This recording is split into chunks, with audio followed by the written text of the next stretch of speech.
ओम गुं गुरुभ्यो नमः। ओम परमतत्वाय नारायणाय गुरुभ्यो नमः। ओम वेदाहि गुरुदेवाय विद्महे परमगुरुवे धीमहि तन्नो गुरु प्रचोदयात।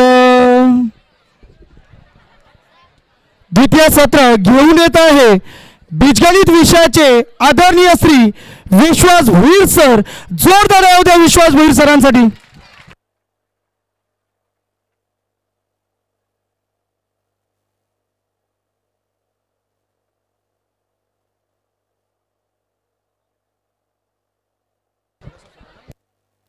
बरं बाळांनो,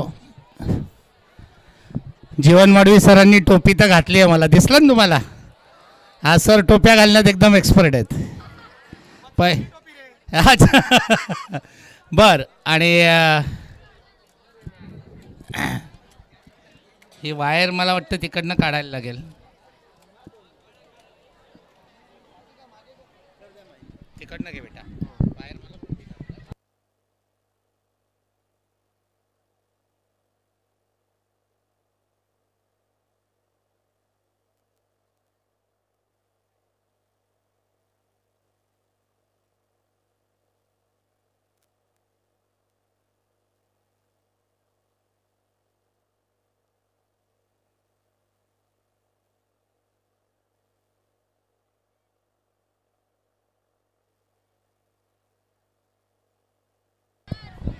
हॅलो, मागे नीट बांधलाय ना? बांधलेलं आहे व्यवस्थित, फक्त ते पूर्ण आपण जोडायची होती।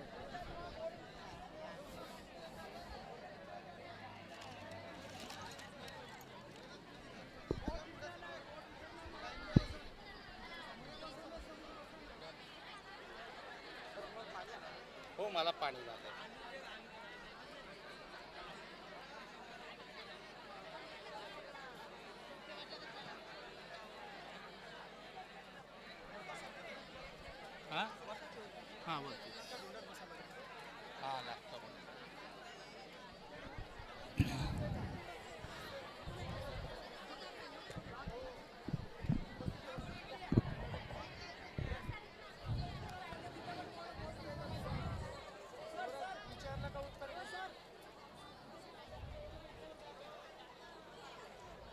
बर बाळांनो, आता आपली सिटिंग अरेंजमेंट झाली आहे। मगाशी मी पूर्ण सत्र पाहिलं आणि जीवन मडवी सर आपल्या म्हणजे बोलताना त्यांनी उल्लेख केला की गेल्या 8 वर्षामध्ये एवढ्या मोठ्या संख्येने विद्यार्थी बसले असताना पहिल्या सत्रामध्ये इतकी प्रचंड शांतता होती, व्यवस्थित तुम्ही पी.जी. पाटील सरांना ऐकत होतात। मला सुद्धा खरंच अभिमानास्पद वाटलं ते, कारण मी सुद्धा माझ्या लाईफमध्ये नाही म्हणता येणार पण बऱ्याच कमी वेळा अशा प्रकारची शिस्त पाहिली। एवढ्या मोठ्या संख्येने विद्यार्थी जवळ असताना शिक्षकांना ओरडावं लागलं नाही। आता दुपारचं सत्र, जेवल्यानंतरचं सत्र थोडं गरम होतं, सुस्ती येते, हे सगळं मला माहिती आहे, पण तसंच तुम्ही मला सुद्धा कॉपरेट कराल असं मला वाटतं। बरोबर आहे? थँक्यू। जितकं तुम्ही कॉपरेट कराल तितका वेळ मी ठरलेल्या 3 वाजता थांबणार आहे। मी खूप प्रोफेशनल व्याख्याता आहे। मला जर जीवन मडवी सरांनी सांगितलं 15 मिनिटात आटपा तर मी 15 मिनिटात थांबणार आहे। जेवढा समोरच्याला हवं आहे त्या पद्धतीने मी देत असतो। समोरच्याला गरज नसली तर माझं मी आवर्त घेतो। बघा तुम्ही काय करायचं ते ठरवा। बरं, आता तुम्हाला एक सुंदर शिवाजी महाराजांची यशोगाथा सांगणार एक सुंदर नृत्य आपल्या वाडीच्या मुलांनी केलं। खरंच त्यांच्या शिक्षकांचे आपण इथे कौतुक करायला पाहिजे, त्या मुलांचं सुद्धा। बाळांनो, आपण सगळे लगेच अभिमानाने म्हटलं जय जिजाऊ, जय शिवाजी, शिवाजी महाराज की जय। खरं तर राजांचं नाव तोंडामध्ये घेण्या इतकी पात्रता आपण निर्माण केली आहे का आपली, हा सगळ्यात महत्त्वाचा प्रश्न आहे, लक्षात ठेवा। राजांच्या गुणांपैकी 1/100वा गुण जरी आपण आपल्यामध्ये उतरवू शकलो तर आम्हाला मराठी म्हणवण्याचा, राजांचा जयघोष करण्याचा अधिकार आहे, नाही तर अजिबात नाही। तुम्हाला सगळ्यांना माहिती आहे की शत्रू पक्षासमोर राजांची संख्येने गणना केली तर जेव्हा स्वराज्याची संस्थापना राजांनी केली माझ्या, त्यावेळेस उनेपुराने 40,000 सैनिक राजांकडे होते आणि राजांना 5-5 पातशहांशी लढायचं होतं. बादशाचं सोडून द्या, त्याच्या एका साध्या सेनापतीकडे लाख सैनिक असायचं. अशा परिस्थितीत राजांनी स्वराज्याची संस्थापना केली. याचं एकमेव कारण होतं राजांना युद्धभूमीची खडानखडा माहिती होती आणि त्यामुळे युद्धनीतीची आखणी करता आली. त्या गाण्यातच त्यांनी म्हटलं होतं की चातुर्याचे आणि बुद्धिमत्तेचा राजांच्या पारावारच नव्हता. या चातुर्याच्या बुद्धिमत्तेच्या जीवावर राजांनी गनिमीकावा केला आणि मोठमोठ्या पातशाया रोखून धरल्या, परास्त केल्या. बाळांनो नीट ऐका, आपला शत्रू परीक्षा आहे. आपली युद्धभूमी आपलं पुस्तक आहे. आणि आता बघूया या युद्धभूमीतलं आपल्याला कितीसं माहिती आहे. बघूया खरंच राजे शिवछत्रपतींचा जयघोष करण्याची आपली लायकी आहे का, आपली पात्रता आहे का, खरंच बघूया. चला आता आपण सुरुवात करूया. मॅथमॅटिक्स पार्ट 1 म्हणजेच गणित भाग 1. बरोबर आहे बाळांनो. तुम्हालाही माहिती आहे जगातला कुठलाही शिक्षक तुमच्यासमोर उभा केला तर 2 तासात गणिताचं एका पाठचं अख्खं पुस्तक शिकवू शकत नाही, आहे का? बरं, गणित शिकवण्याचा प्रयत्न केला तर किती गणित शिकवू शकतात ते तुम्ही मगाशीच पाहिलं. 5-10 5 आणि 10 गणितांमध्ये अख्खा पोर्शन संपत नाही. मग तुमच्या डोक्यात विचार आला असेल हा शाणा पुस्तक पण शिकवणार नाही, गणित पण शिकवणार नाही, मग या शाण्याच्या समोर बसायचं कशाला, है ना, ते पण 2 तास एवढ्या उन्हामध्ये. तर बाळांनो ह्या 2 तासात आपल्याला गणिताचा शक्य झाल्यास गणित भाग 2 वर सुद्धा 10 ते 15 मिनिटं मी बोलेन. शक्य झाल्यास I don't know whether time कसा पुरतो त्याच्यावर आहे, तुम्ही किती मस्ती करता त्याच्यावर आहे सगळं. तर या अतिशय कमी वेळामध्ये कमीत कमी अभ्यास करून आपल्याला जास्तीत जास्त मार्क कसे मिळवता येतील याचा विचार आपण करणार आहोत. थोडक्यात आज आपल्या युद्धभूमीची माहिती आपण करून घेणार आहोत. आपली युद्धभूमी म्हणजे आपलं पुस्तक, बरोबर आहे.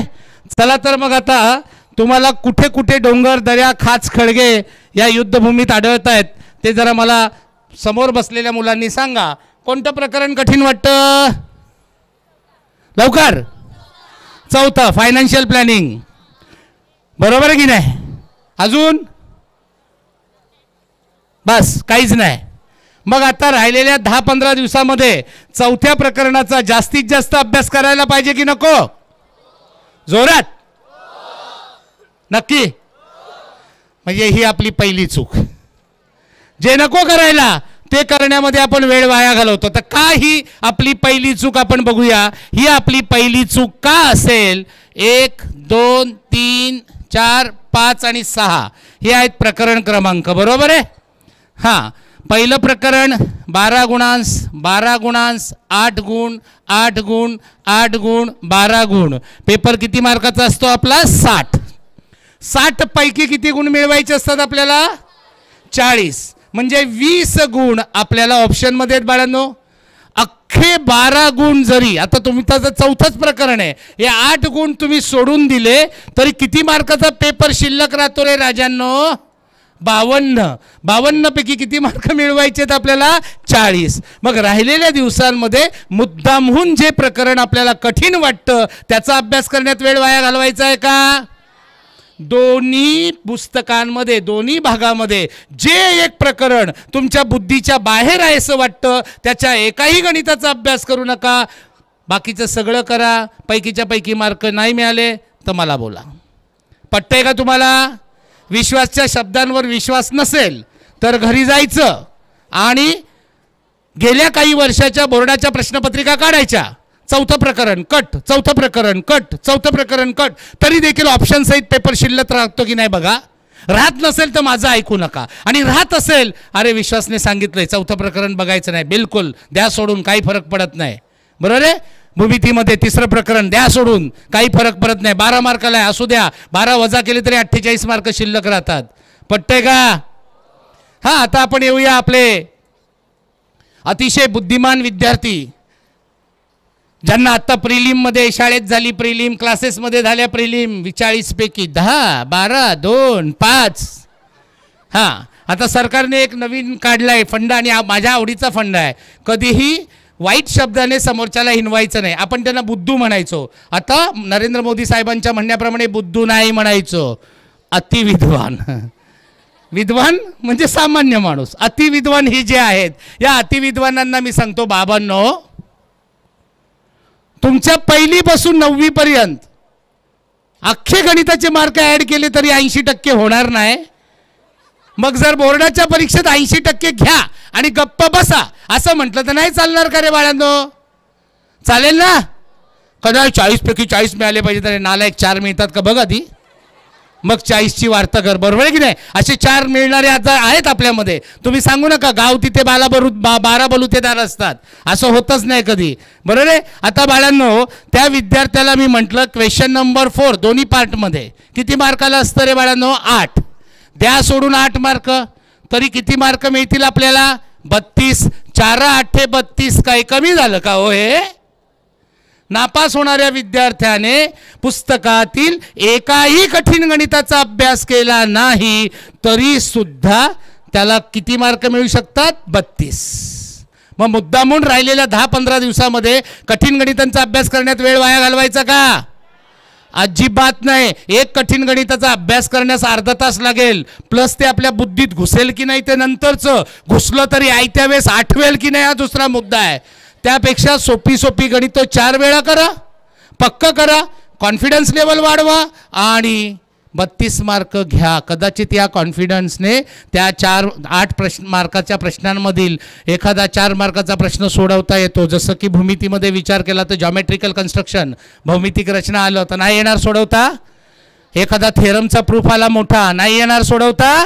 येणार, बरोबर आहे की नाही? इथे सुद्धा चुकून एखादं कॅल्क्युलेशन जमून गेलं तर 4 मार्क मिळतील. 4 नवे 36. म्हणजे उगीच कठीणाच्या नादी लागू नका कृपा करून. जे आपल्याला परवडणार नाही त्याच्या नादी आता शेवटच्या दिवसांमध्ये लागायचं नाही. शिकण्याचे दिवस संपलेले आहे. जे येतं ते पक्क करा आणि जे सोपं आहे परीक्षेसाठी ते गिरवायला सुरुवात करा, बरोबर आहे? तर चला आपण प्रकरण वाईज विचार करूया की काय गिरवलं पाहिजे आणि का गिरवलं पाहिजे. आता सगळ्यात पहिल्यांदी, अरे बाळांनो पुस्तक बंद करा. पुस्तकाची काही गरज नाही, फक्त वही राहू द्या. पुस्तक असू द्या मांडीवर, पण बंद करा. पुस्तक उघडून काही नाही सांगणार आहे मी, बरं आहे? आता 2 मिनिटामध्ये प्रकरण डोळ्यासमोर आलं पाहिजे. शिवाजी महाराजांचे मावळे, युद्धभूमीची कितीशी माहिती बघूया. पहिल्या प्रकरणाचं नाव लिनियर इक्वेशन्स इन 2 व्हेरिएबल्स, 2 चलातील रेषीय समीकरण, बरोबर आहे बाळांनो? पहिला प्रश्न, आपण या प्रकरणात काय शिकलो? आपण या प्रकरणात काय शिकलो? कोणी म्हणतं सायमल्टेनियस इक्वेशन शिकलो सोडवायला, कोणी म्हणतं क्रॅमर्स रूल शिकलो. मराठीवाले सांगतच नाही सर एक सामायिक समीकरण शिकलो. ही सगळी उत्तरं साप चुकीची आहेत. हां, या प्रकरणामध्ये आपण 2 रेषांचा छेदनबिंदू काढायला शिकलो. 2 समीकरणं दिली जातात, या 2 समीकरणांचा आपण एकत्र अभ्यास करतो म्हणून त्यांना आपण एक सामायिक समीकरण असे म्हणतो, बरोबर आहे? इंग्लिशमध्ये त्यांना आपण काय म्हणतो? simultaneous equation. Why we call these 2 equations as simultaneous equation? Because we studied that equation simultaneously. Why that equations are called as a linear equation? त्यांना रेषीय समीकरणे का म्हणतात नाही माहिती. सर असले फालतू प्रश्न विचारू नका, ठीक आहे? नाही विचारत, पण हे माहिती असायला पाहिजे. इथे काही हुशार मुलं पण बसली आहेत. मी मगाशी बघत होतो, काही मुली खरंच छान उत्तरं देत होते. म्हणून बाळांनो, अभ्यास करताना गणित आणि विज्ञानामध्ये प्रत्येक शब्दाचा अर्थ आपल्याला माहिती असला पाहिजे. एक रेषीय समीकरण का म्हणतात विचारायचं शिक्षकांना, वाचायचं पुस्तक. Why that equations are called as a linear equation. सगळ्या प्रकरणात एवढं बोलायला वेळ नाही आपल्याकडे. Because the graph of the solution of that equations is one line. That's why that equations are called as a linear equation. त्या रेषीय त्या समीकरणाच्या उकलींचा आलेख काढला असता एक रेषा मिळते म्हणून त्यांना रेषीय समीकरण म्हणतात. उलटपेक्षा ते रेषेचं मॅथमॅटिकल रिप्रेझेंटेशन आहे हे आधी कळलं पाहिजे. तर 12वीला जेई नीट कॅट ह्या परीक्षा क्रॅक कराल, नाहीतर 90% फक्त शाळेच्या बोर्डावर आयुष्यभर राहतील, पुढे काहीच होणार नाही आहे. पाठांतराचे पोपट बनू नका. गणित आणि विज्ञानाचा अभ्यास करताना शब्दांची माहिती झाली पाहिजे, प्रत्येक शब्दाचा अर्थ माहिती असला पाहिजे. जाऊ दे, आपण त्याच्या जास्त खोलात जात नाही आहे. मी फक्त एवढंच म्हणतो की आपण याच्यात 2 एकसामायिक समीकरणे सोडवतो, सायमल्टेनियस इक्वेशन सोडवतो, म्हणजे आपण त्या इक्वेशनने तयार होणाऱ्या 2 रेषांचा छेदनबिंदू काढतो. लोक म्हणतात एक्स काढतो सर, वाय काढतो. अरे पण तो एक्स आणि वाय आहे काय ते तर सांग. आता कळलं तो एक्स आणि वाय काय आहे. मग आपण किती पद्धती शिकलो? किती? 1 2 3 किती शिकलो? 3 पद्धती शिकलो. कोणत्या 3 पद्धती शिकलो? Elimination of variable by equalising coefficient, चलाचे निरसन करून, बरे सहगुणक समान करून चलाचे निरसन करणे इयत्ता 9वी. Am I right or wrong? अरे बरोबर आहे ना? राईट राईट, हां राईट राईट. ही पद्धत 9वीला शिकलो. दुसरी पद्धत शिकलो ग्राफिकल मेथड, आलेख पद्धती, हो की नाही? बरोबर आहे. आणि तिसरी पद्धत शिकलो डिटर्मिनंट मेथड, बरोबर आहे, निश्चयकाची पद्धत. बरे मग डिटर्मिनंट मेथड्समध्ये कोणता रूल वापरतो आपण? Cramer's rule. चॅप्टर नंबर 1 संपला. 3च गोष्टी. मग याच्यात पहिली गोष्ट elimination of variable by equalising coefficient, म्हणजे चलाचे निरसन करणे. ह्याच्यावर गणित कसं विचारतात परीक्षेला हे माहिती असलं पाहिजे. माहिती आहे का तुमच्यापैकी? कोणी सांगा कशा प्रकारचं गणित विचारलं जातं लवकर. हां बोला. हे गणित आपल्या पुस्तकात आहे का बघा. 17x अधिक 15y बरोबर 21 आहे. बरोबर आहे. हेच उलट केलं जातं. 15x अधिक 17y बरोबर किती आहे त्याची किंमत? बरोबर आहे 11. ओके. या 2 रेषा परस्परांना कोणत्या बिंदूत छेदतात तो बिंदू काढायचा आहे. अशा प्रकारची गणितं आपल्या पुस्तकात किती दिली आहेत? 3 दिली आहेत. यापैकी एक येण्याची शक्यता आहे की नाही मला सांगा. आहे. कसं सोडवतात सांगा बरं बाळांनो. हे ॲडिशन सबट्रॅक्शन ॲडिशन, बेरीज वजाबाकी बेरीज, बे व बे. आधी या 2 समीकरणांची बेरीज केली जाते. एक समीकरण आपल्याला मिळतं छान छान, मग या समीकरणांची वजाबाकी केली जाते, दुसरं समीकरण मिळतं. हे किती येतील? 32. बरोबर आहे. हे किती येतील? 32. हे किती आले? 32ने सगळीकडे भागलं की एक सुंदर समीकरण मिळालं. बरोबर आहे. याला इक्वेशन नंबर 3 म्हणा. कोणाला काही शंका आहे? पहिला बे संपला, कळतंय. मग आता दुसरी वजाबाकी. मग 17x अधिक 15y बरोबर 21 आणि 15x अधिक 17y बरोबर 11. वजाबाकी वजा वजा वजा. हां 2x minus 2y is equal to 10. Am I right? तो 2 ने भागा. x मायनस y बरोबर 5. इक्वेशन 4. बेरीज झाली, वजाबाकी झाली. काय कठीण आहे का रे पोरांनो याच्यात? किती मार्काला हे गणित येतं? 3. अरे फुकट आहे. बोर्डाने असे मार्क वाटलेत, फक्त आपल्याला ती गणितं करायची आहेत. बरोबर आहे. 4ला नाही येत बाय. जास्तीत जास्त 3. डोक्याच्या वरनं पाणी. 2ला पण येऊ शकतं. बे व बे. आता बेरीज. या 2 समीकरणांची बेरीज करायची. बरोबर आहे. x वजा y बरोबर किती? 5 आहे ना, सॉरी 5. बेरीज केल्यास हे 2x बरोबर किती आले? 6. x बरोबर 3. x ची किंमत 4 पैकी कोणत्याही एका समीकरणात भरा. म्हणावं तिसऱ्यातच भरणार. आम्ही काय एवढे मूर्ख आहोत का? कळलंय? घ्या ही गणितं कुठे आहेत त्यांच्या आकडे लिहून घ्या. चला पुस्तकात लगेच वर. पुस्तकात नाही, वहीत लिहिल. जो पुस्तकात लिहिताना दिसेल माईकचे पैसे भरीन मी 1200 रुपये, पण डोक्यात ठेकून मारीन. वहीत लिहायचं, पुस्तकात टिक करायचं नाही. घ्या पुस्तकात. हे गणितांचा अभ्यास करायचा आहे. हां हसू नका. पान नंबर 3. हे बघा माझी कोड लँग्वेज P03. पान नंबर 3 वरचं तिसरं. 1.1 मधलं दुसऱ्यातलं 1.1 दुसऱ्यातलं 7वं 8वं ही 3 गणितं अभ्यास करा. हो की नाही? चला पुढे जाऊया आपण.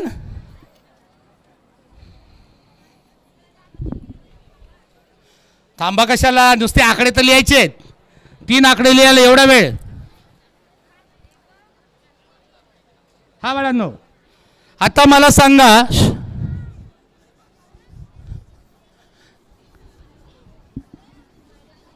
हे बोलू नका. बोललात की मी थांबलो. बरं, याच्यानंतर दुसरी मेथड आहे ग्राफिकल मेथड. आलेख पद्धतीने दिलेली एकसामायिक समीकरणे सोडवा. ग्राफिकल मेथड, सायमल्टेनियस इक्वेशन सोडवायचं आहे. ग्राफिकल मेथडने सगळ्यात महत्त्वाची गोष्ट आहे, तुम्हाला तक्ता तयार करायला येतो. याच्यावर ग्राफिकल मेथडचं गणित असणारच असणार 3 मार्काचं, बरोबर आहे. आणि तक्ता पण कधी कधी तुम्हाला ॲक्टिव्हिटीमध्ये पूर्ण करायला येऊ शकतो. तर हा तक्ता पूर्ण करताना तुम्हाला काय धाडवरते तेच कळत नाही मला. बरं, 2 इक्वेशन देतील, 2 तक्ते तयार करावे लागतील. एक सिंपल इक्वेशन घ्या बरं. 5 थोडंसं कठीणवालंच घेतो, मुद्दामून घेतो. कधी एवढं कठीण देतीलच असं वाटत नाही, बरोबर. 1 आणि दुसरं दिलं आहे x मायनस समजा y इज इक्वल टू, हे इक्वेशन घ्या 1. ओके, हे आपल्या पुस्तकातलंच इक्वेशन आहे. आपल्याला एकतर तक्ता पूर्ण करा असा प्रश्न येईल किंवा आलेखाने सोडवा असा प्रश्न येईल. यामध्ये आलेखाने सोडवण्यासाठी आपल्याला तक्ता तयार करायचाच आहे. आपण आधी तक्ता पूर्ण करा हे बघूया आणि तक्ता तयार करा हे बघूया. चला, x y, x comma y, समजा इथे 3 दिलेत. पहिल्यासाठी घेऊया आपण. X minus y is equal to 1. बरं, इथे -2 दिलेत आणि इथे 0 दिलेत. हा तक्ता तुम्हाला पूर्ण करायचा आहे 2 गुणांसाठी, बरोबर आहे. काय कराल? कोण सांगाल? कोण सांगेल लवकर? हे समीकरण जसंच्या तसं लिहून घ्यायचं. समजा आपल्याला ही किंमत काढायची, तर एक्सची किंमत 3 आहे. एक्सच्या जागी किंमत भरायची. मगाशी सरांनी म्हटलं होतं कपडे बदलून गेला पाहिजे, तर -3 होणार प्लसचा. मग -y बरोबर -2 म्हणजे y बरोबर 2 आला. जोडी मिळाली 3,2. काय शंका? मग दुसरं x मायनस वाय बरोबर 1. वायची किंमत दिली आहे, भरा वायच्या जागी -2. मायनस इंटू मायनस प्लस येतो, हे माहिती आहे तुम्हाला, बरोबर. -x बरोबर किती आला? -1. Am I right my dears?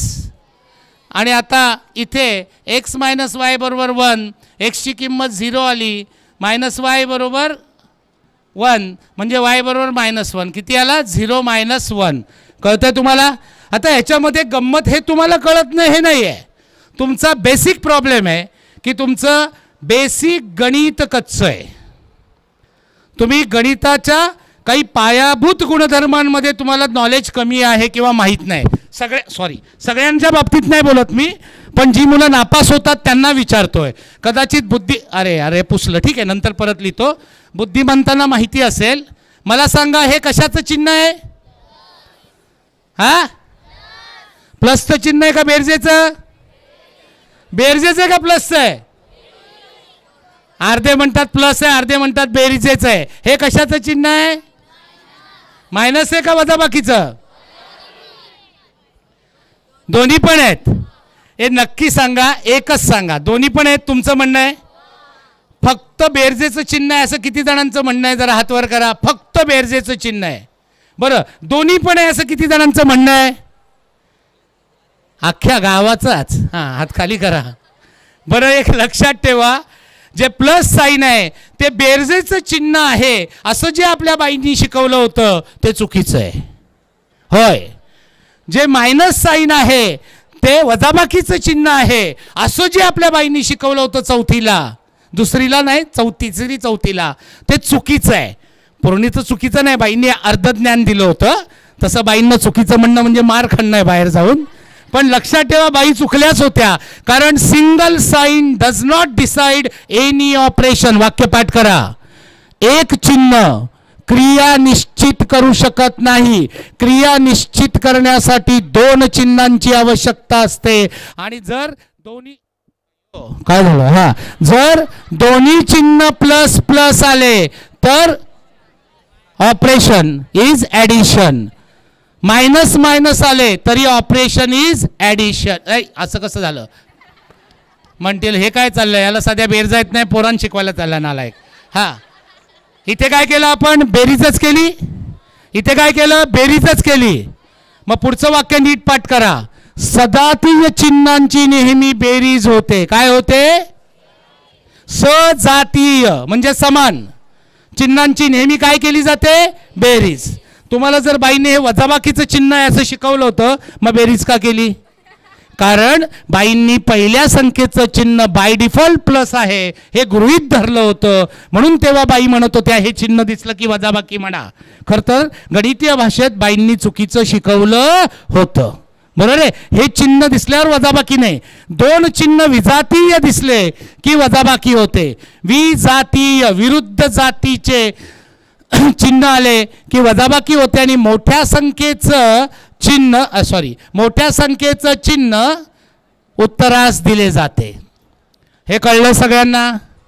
मग आता हे वाक्य पाठ करा. समान चिन्ह दिसले बेरीज आणि तेच चिन्ह उत्तराला, विरुद्ध चिन्ह दिसलं वजाबाकी आणि मोठ्या संख्येचं चिन्ह उत्तराला. हे झालं बेरीज वजाबाकीच्या बाबतीत. आता गुणाकार भागाकाराच्या बाबतीत सजातीय चिन्हांचा गुणाकार किंवा भागाकार नेहमी काय येतो?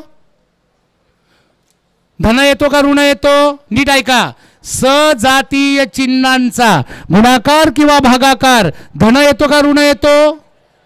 जोरात नक्की लक्षात ठेवायचं. कोणती संख्या मोठी कोणती संख्या छोटी हिच्याशी आपला काही झाना द्याना नाही. आपण आवरच बघायचा. दोन विरुद्ध ना, दोन समान ना मग धन ना, दोन विरुद्ध ना मग ऋण. कल्ला डोक्यान फिक्स करून टाका. हे बऱ्याच मुलांना जमत नाही आणि त्याच्यामुळे ही कॅल्क्युलेशन चुकतात, बाकी काही नाही. चला आता आपण पुढे जाऊया. चार्ट कसा तयार करायचा ते मगाचं इक्वेशन. हे बोलू नका, बोललात तर मग मी शिकवणार नाही, डायरेक्ट बडबड बडबड करेन आणि सोडून देईन. 5x - 3y = 1. आता आपल्यावरच सोडलंय. कमीत कमी 3 जास्तीत जास्त 4 पॉइंट्स घ्यायचे. बरोबर आहे? हां, आता मला सांगा अशा परिस्थितीमध्ये तुम्ही काय बरे कराल? आपल्याला तक्ता पूर्ण करायचा आलेख काढण्यासाठी काय शिकवलंय तुम्हाला सांगा मला, म्हणजे मला पण शिकायला मिळेल. एवढ्या लांब नको, हे जवळच्या पोरीनं बोला ग. आपल्या मर्जीची, हे बघा बाईसारखं सांगतात, आपल्या मर्जीची कुठली पण संख्या घ्यायची. चालेल का रे पोरांनो? तुम्हाला नालायकांनो नाही एवढंच माहिती आहे. हो बरोबर आहे. कुठली पण संख्या घेऊन चालणार नाही, कारण आपल्याला या गोष्टीचं भान ठेवायचं आहे. आलेख कागदावर एक अक्षावर इकडे 9 इकडे 9, 9 10 अशीच विभागणी होते. बरोबर आहे? हे डोक्यात ठेवायचं. वाय अक्षावर मात्र 12-15 पर्यंत आपण पोचू शकतो, पण आपण आलेख कार्टेशियन फ्रेम तयार करताना 999 करतो. त्यामुळे 9 पेक्षा मोठी संख्या घेऊ नये आणि 9 पेक्षा मोठ्या संख्येचं उत्तर आलेलं ॲक्सेप्ट करायचं नाही. मग बाय एक माझी सोपी पद्धत. शिक्षक वेगवेगळ्या पद्धती शिकवतात. तुम्हाला जर तुमच्या शिक्षकांनी शिकवलेली त्याच्या आधी मी तुझ्या डोक्यात आपटीन माईक नाही बास. I don't want any argument. Both of you are there for. तुम्ही त्यासाठी बसलात का काय रे? माझा वेळ वाया घालू नका, अजिबात नाही. I want pin drop silence. If you are not interested leave the room. निघून जा इकडनं. हसू नका ग बस. असं याचा अर्थ मुलींना ओरडत नाही असं नाही, मुलींना पण ओरडतो मी. हां, आता बघा माझी पद्धत आहे. मी काय करतो? शून्य भरून बघतो. याला प्रयत्न प्रमाद पद्धती म्हणतो.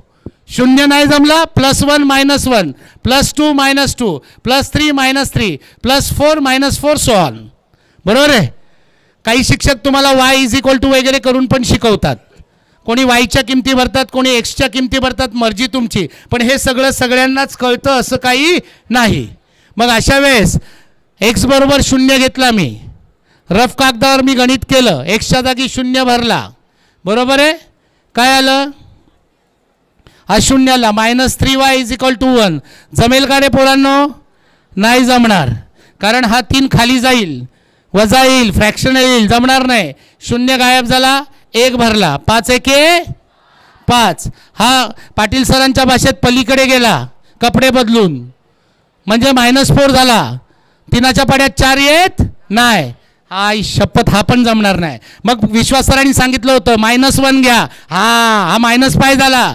हा पलीकडे गेला. -3y = 1 + 5 -3y = 6. y = 6. कारण 3च्या पाड्यात 6 आहे ते मला माहिती आहे. सापडलं. युक्तिवाद कसा करायचा लक्षात आलं. हा प्रयत्न प्रमाद आहे. थोडा वेळ खाऊ आहे पण शुअर शॉट आहे. 0 नाही जमत चाल पुरं. 1 नाही जमत चाल पुरं. -1 जमतं भरा पुढे येऊन. 2 नाही जमत चाल पुरं. -2 नाही जमत चाल पुरं. 3 जमतं हो. समजतंय तुम्हाला. प्रयत्न करा. अशा प्रकारे आपल्याला तक्ते तयार करायचे आहेत. बघा मी तुम्हाला अश्युअर करतो एकतर तक्ता भरायला येणार किंवा आलेख पद्धतीचं गणित येणार. मी देतो त्या 3-4 गणितांचा अभ्यास करा. घ्या क्रमांक लिहून लवकर पटकन. 1.2 दुसऱ्यातलं 4थं 5वं आणि 6वं. 1.2 थांबा जरा मी नीट लिहितो. हां 1.2 दुसऱ्यातलं 4थं 5वं आणि 6वं.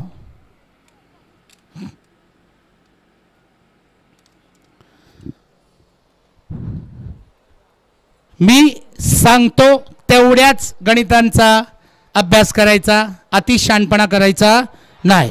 नापास झाल्यास गावात बोलवायचं, चौकात उभं करायचं. नाही होणार. लिहून देतो. आजपर्यंत मार नाही खाल्ला कधीच. हां आता पुढे जाऊया. आता शेवटचं आपल्याला 2 सायमल्टेनियस इक्वेशन सोडवायचे आहेत क्रॅमर्स रूलने. आता क्रॅमर्स रूल सोडवता सोडवता किती छोटी गणितं आपली अभ्यासून होतात बघा. किती छोटी गणितं अभ्यासून होतात कोण सांगेल मला. क्रॅमर्स रूल या एकाच गणिताचा अभ्यास करायचा पण त्याच्यामध्ये अनेक छोटी छोटी गणितं आपली अभ्यासून होतील म्हणजे आपला वेळ वाचेल. कोण सांगेल. क्रॅमर्स रूलचा अभ्यास करत असताना आपल्याला किती गणितांचा किती प्रश्न प्रकारांचा अभ्यास होतो. कोणी पण एकाने सांगा. मुलांनो तुम्ही ह्या मुलीच सारख्या उत्तर देतात. मुलं पण हुशार असतात काय तुम्ही समजू नका तुम्हीच हुशार आहात. हां येणार आहे त्यांच्यावर बारी भांडी घासायची. हां भविष्य तेच आहे आपलं. हां आमचे गेले दिवस. हां या शिकणार या सायंटिस्ट बनणार. तुम्ही मग जो रे. हां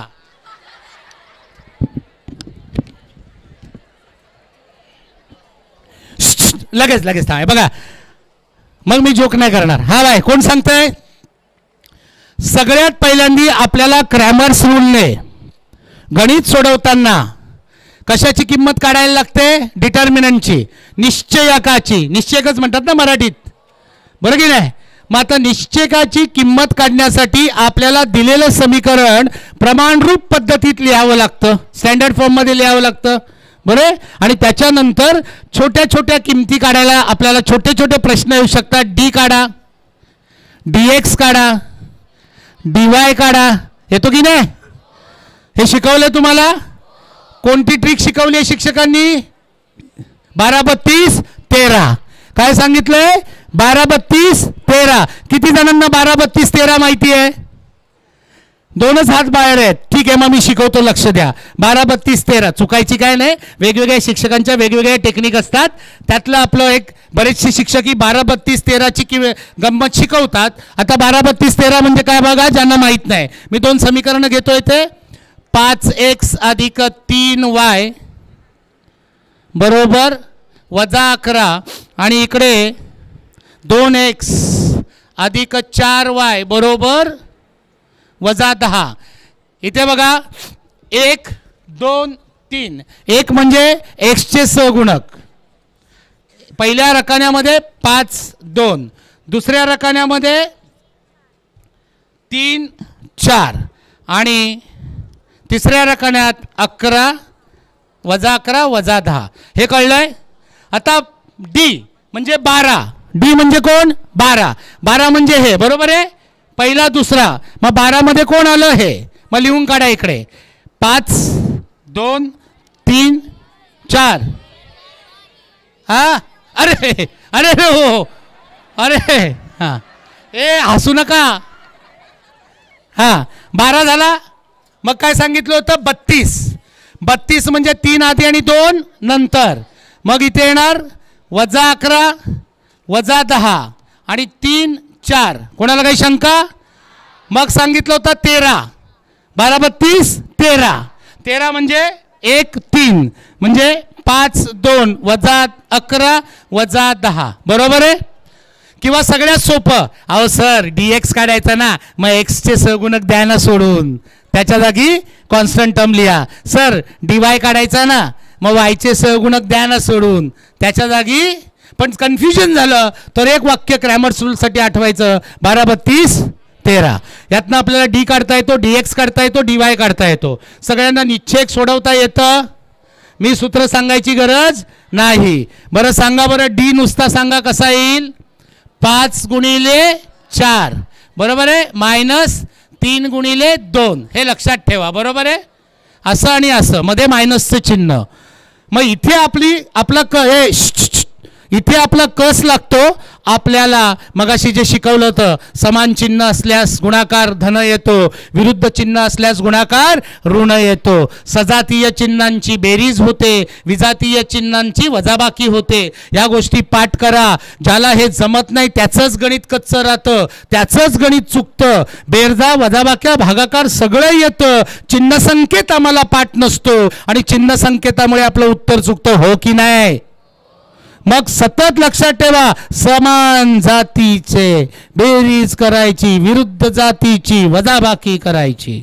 समान जातीचा गुणाकार भागाकार धन येतो, विरुद्ध जातीचा गुणाकार भागाकार ऋण येतो. हे पाठ करा, स्वतःला सांगासारखं. खूप इम्पॉर्टंट गोष्टी आहेत. त्याच्यानंतर आपल्याला क्रॅमर्स रूल प्रमाणे एक्स काय आहे बाळांनो? dx. हा क्रॅमर्स रूल आहे करा.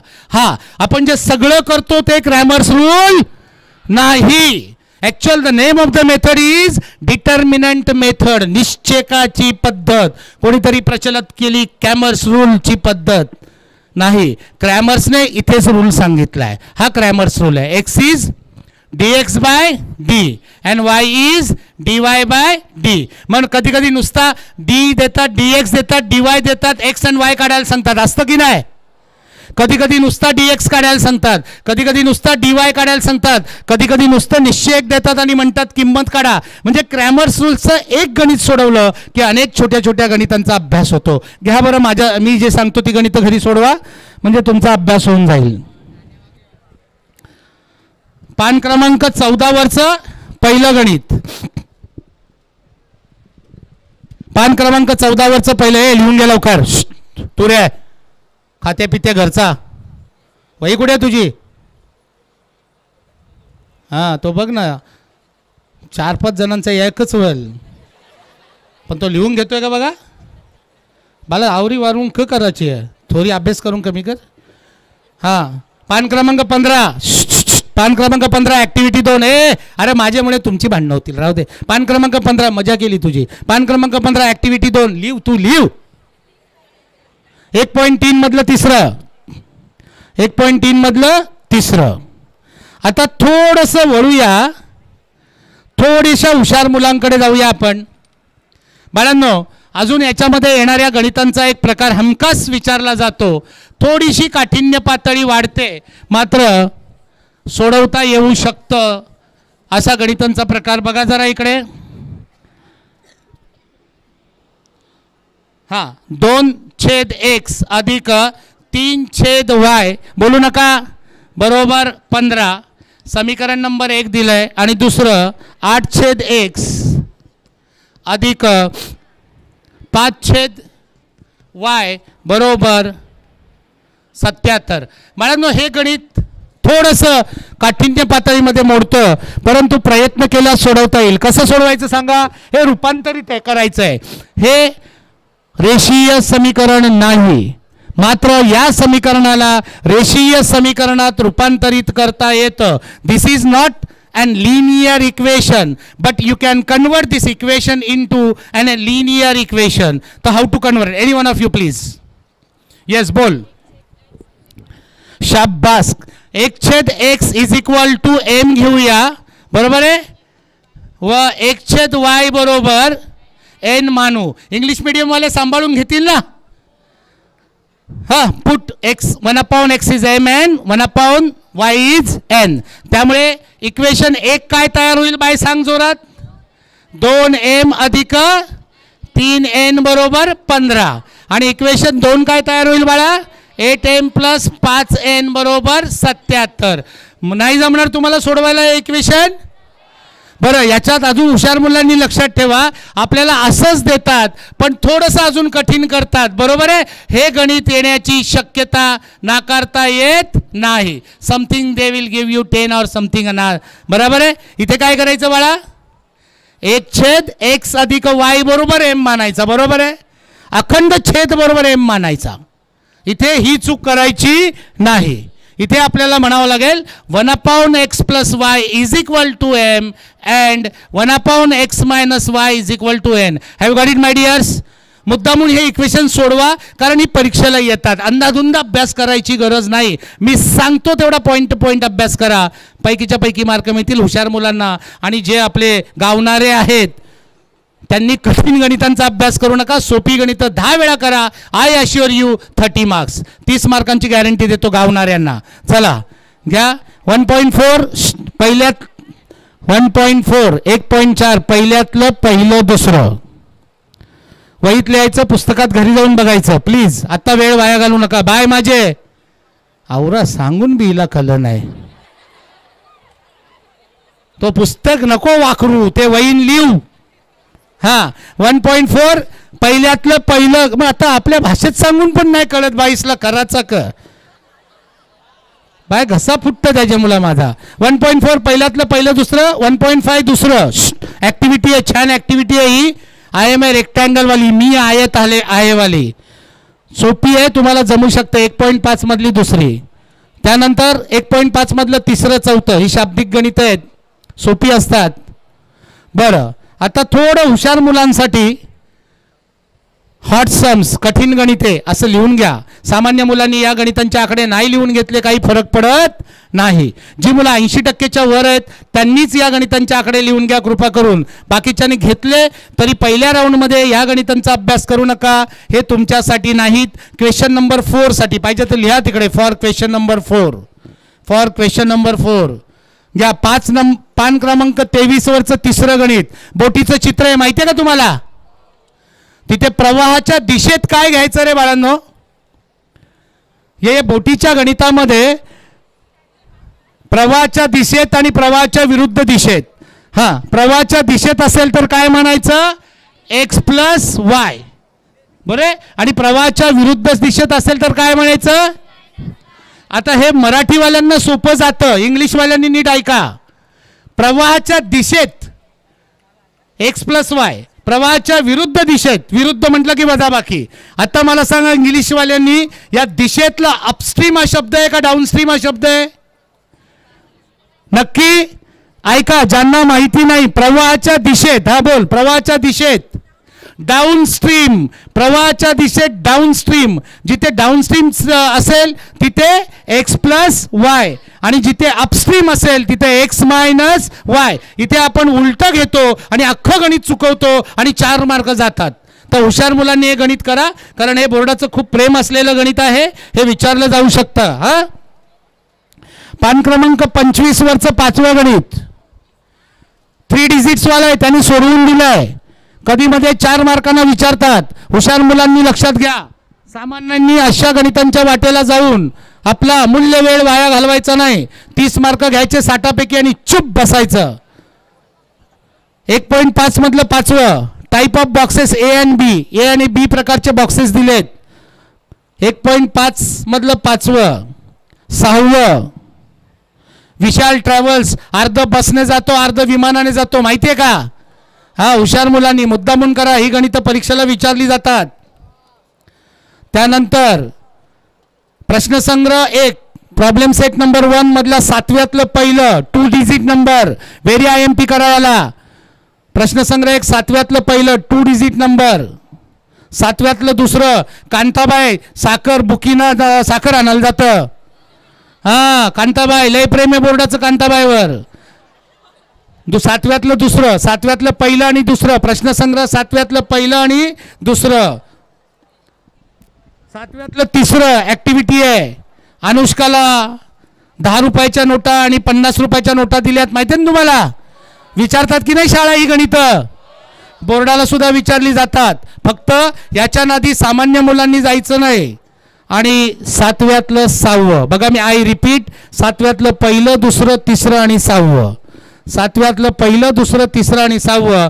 Chapter number 1 finished for board examination. चलो चैप्टर नंबर 2 जाते हैं फटाफट. आता बोलू नका रे, मी सतत बोलतो, मला 2 तास बोलायचं आहे. तुमचा आवाज. हा बाय, हा पाणी पिता, मी पाणी पितोय, काळजी नको. थँक्यू बेटा. तिने आठवण करी. ऑलरेडी मला हॉट गरम होतं आणि मला असाच घाम येतो. एसीचे परिणाम आहेत ते.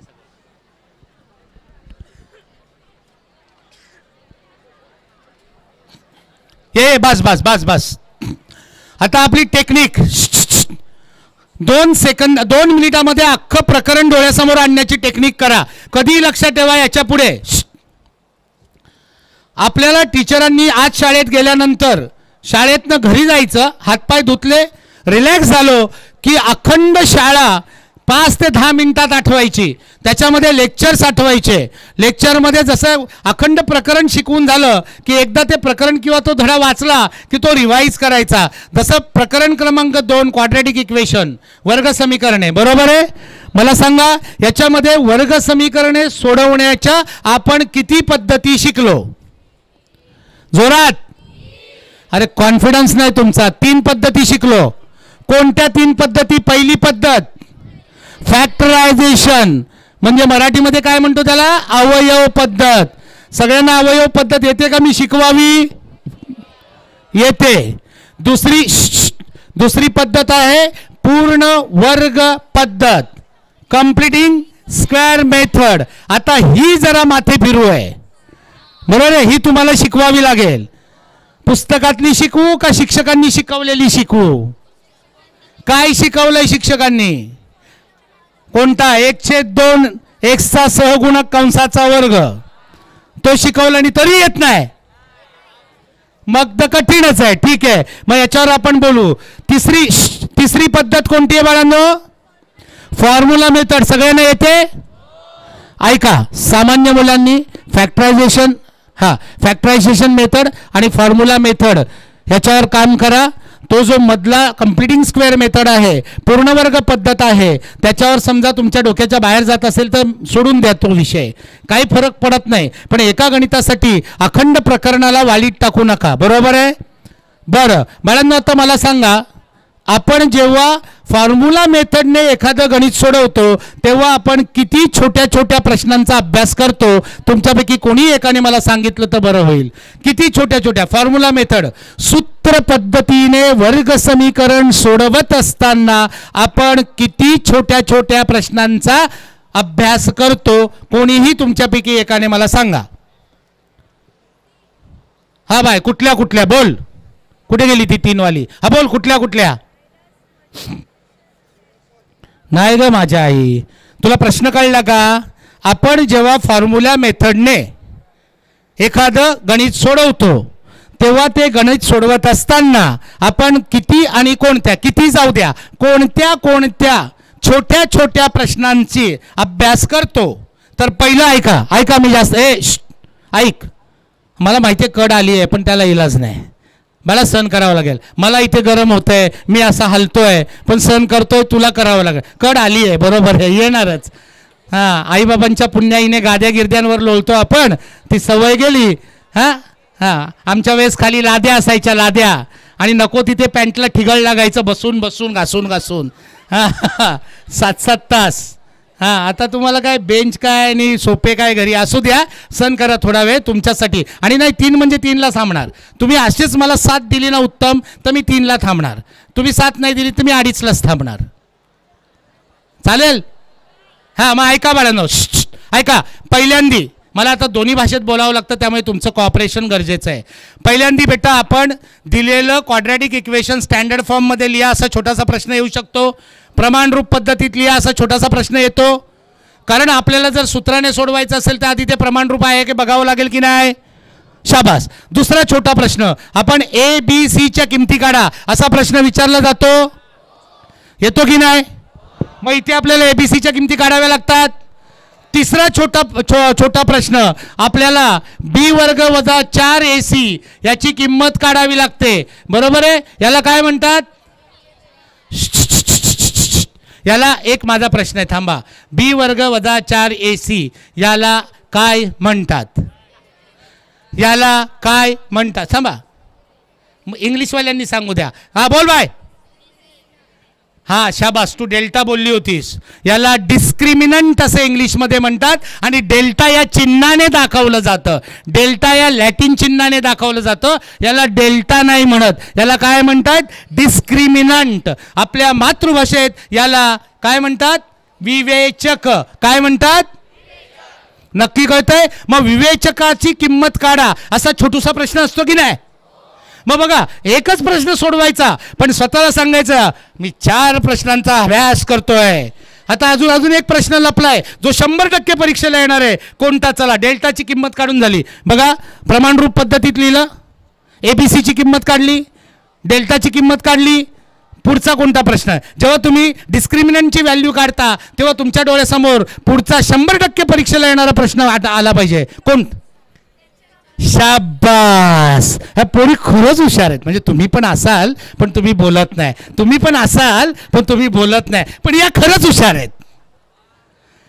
त्या म्हणाल्या बास, मुळाचे स्वरूप म्हणजे नेचर ऑफ रूट. मग बाय आता तूच सांग, नेचर ऑफ रूट ओळखायचा कसा? जेव्हा डेल्टाची किंमत 0 येईल म्हणायचे roots are real and equal, एकच संख्या. जेव्हा डेल्टा म्हणजे विवेचक 0 असतो तेव्हा मुळं वास्तव आणि समान संख्या असतात. जेव्हा डेल्टा इज ग्रेटर दॅन 0 म्हणजे संख्या काही असो, उलटं झालं का? हा नाही, बरोबर आहे, धनसंख्या असेल, बरोबर आहे, तेव्हा roots are real and unequal. बरोबर, वास्तव संख्या आणि असमान वास्तव संख्या. आणि डेल्टा इज निगेटिव्ह, ऋण असेल, किंमत काय असेल याच्याशी आपल्याला घेणं देणं नाही, फक्त वजा चिन्ह आलं की म्हणायचं रूट्स आर नॉट. मला सांगा येतं की नाही? सांगा मला, नक्की येतं? हां, आणि मग शेवटी जाऊन सूत्र आणि त्याच्यात किंमत भरून आपल्याला X आणि Y काढायचे आहेत, बरोबर आहे की नाही? मग सूत्र तर तुमच्या सगळ्यांना पाठच आहे बाळांनो. कोणता बरं? X is equal to -b plus and minus b square minus 4ac upon 2a. You know that better. You are getting a 2 values here over of the quadratic equation. Substituting values. माझं असं म्हणणं आहे किमती तरी भरा, calculation करताना चुकलं तर चुकू द्या पण अर्धे मार्क तरी तुम्हाला मिळतील. मी चुकीचं बोलतोय का? नाही. मग घ्या जरा गणितांचे क्रमांक, मग मी तुम्हाला ते एक्सप्लेन करतो. काय? 2.1 दुसऱ्यातलं तिसरं, चौथं आणि 5वं अवयव पद्धतीने गणित, स्पेशल गणित आहेत, मी विचारणार आहे तुम्हाला. 2.1 दुसऱ्यातलं तिसरं, चौथं आणि 5वं अवयव पद्धतीने सोडवायची स्पेशल गणित. बाकी सामान्य गणित आपण शिकलोत, त्याचा मला काय विचारायचं नाही, ते तुम्हाला येतं. मला सांगा, हे मला येत नाही म्हणून मी तुम्हाला विचारतोय की हे कसं सोडवायचं. बरं? नाही, हे डिसाइड क्वाड्रॅटिक इक्वेशन जाऊ दे, त्याच्यावर चर्चा नाही करत. 2.1 मधलं चौथं घ्या. 2.1 मधलं चौथं या गणिताचं मला तुम्ही स्पष्टीकरण द्या. मला हे येत नाही म्हणून बोललो मलंगडाला जाईन. माझी ग्रामीण विभागातली पोरं लय बुद्धिमान असतात आणि शिवाजी महाराजांची गाणी बिणी गातात, त्याच्यामुळे देशभक्त असतात, गप्पा बसतात, मस्ती करत नाही, शिक्षकांचा आदर करतात, झोपत नाही, नीट लिहून घेतात, हसतात, नालायक हसतात, लाजा वाटत नाही बेशर्मांना.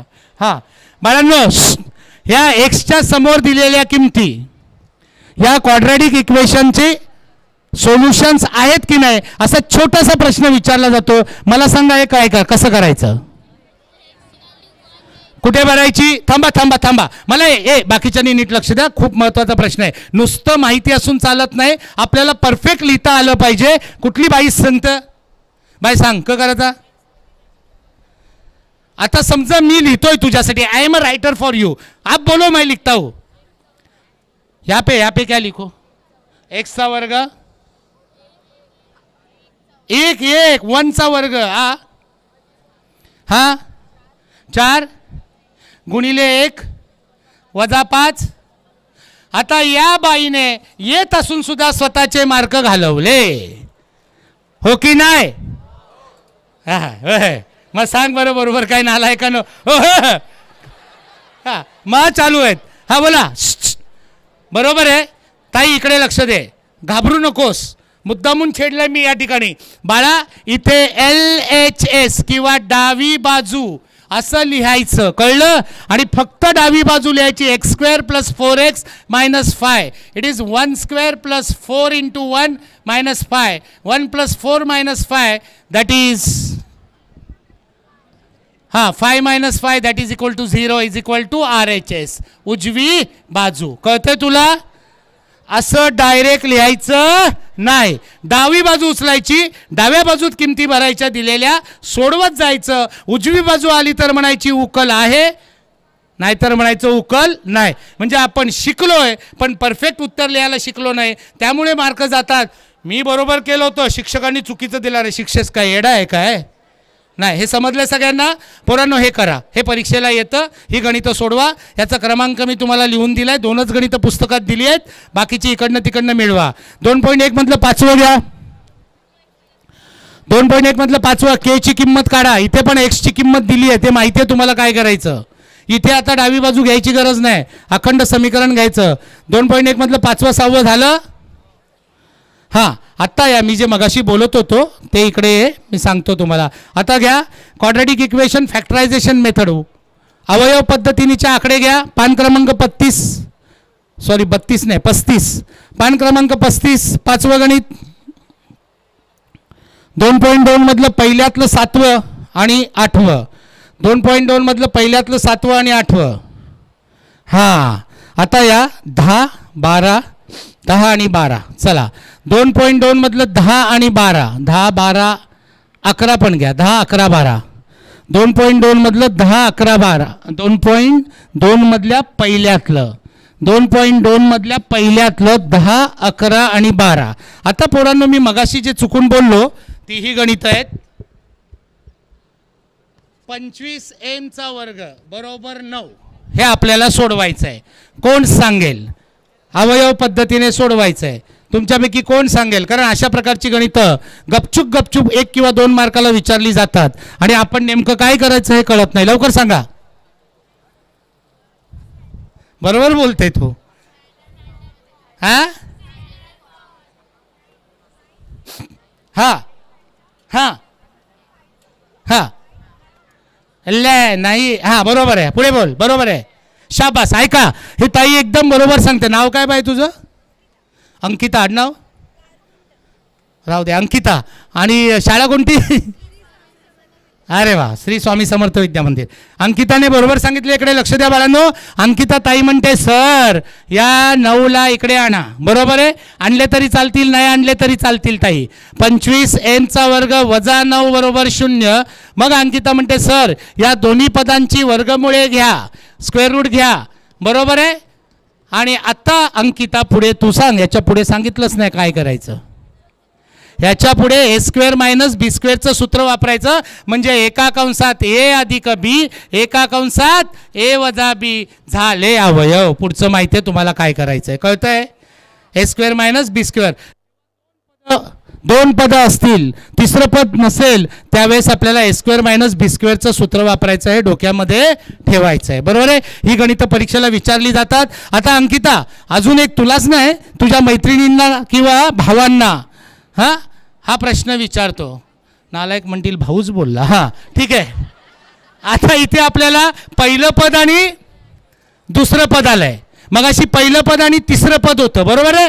सावध राहायचं. 2 पदांमध्ये पण वेगवेगळे गाववाले आहेत. एकामध्ये हे पहिलं आणि तिसरं पद होतं सर, इथे पहिलं आणि दुसरं पद होतं आहे. आता इथे काय करायचं कोण सांगेल?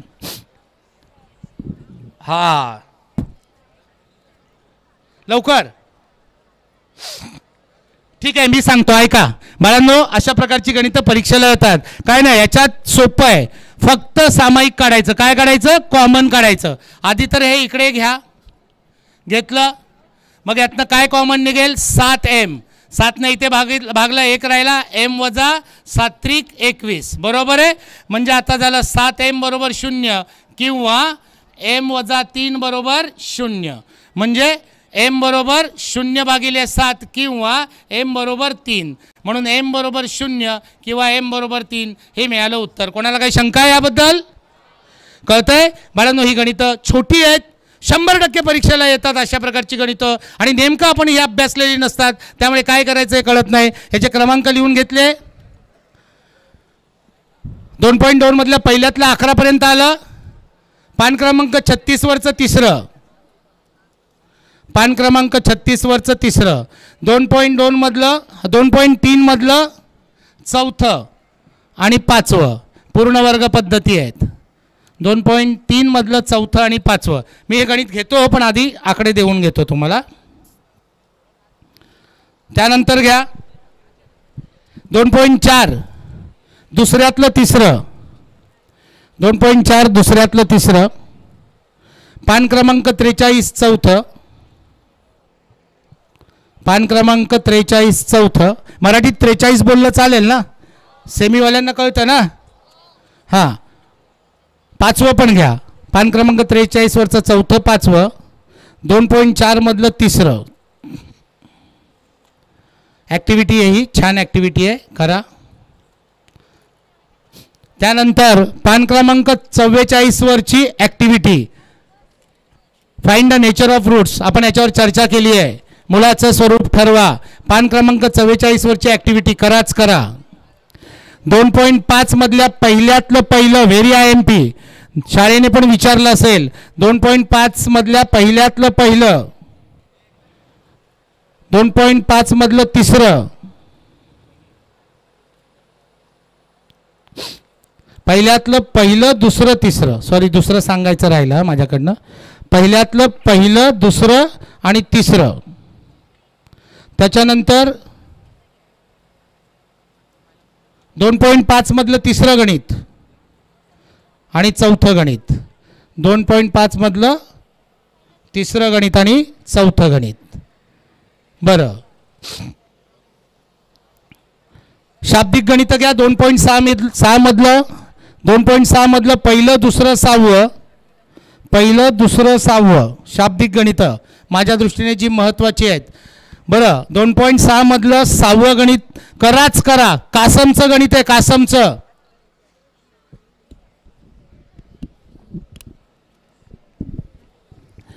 कासमने किती भांडी बनवली हे गणित शाळेने विचारलं होतं का? नाही, मग बोर्डाला येईल. शाळेने नाही विचारलं मग बोर्डाला येईल. करा. चला पुढे जाऊया.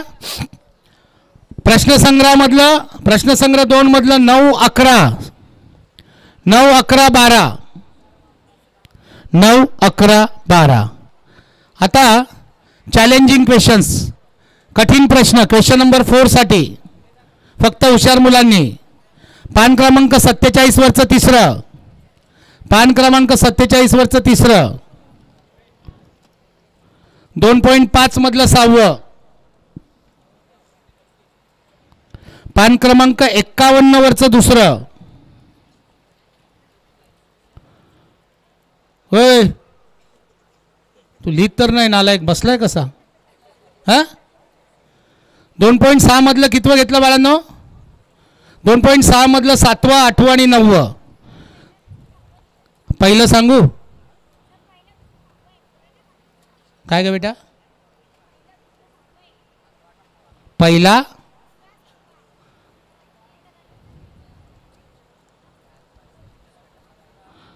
ठीक आहे, मी पुन्हा सांगतो चॅलेंजिंगचे.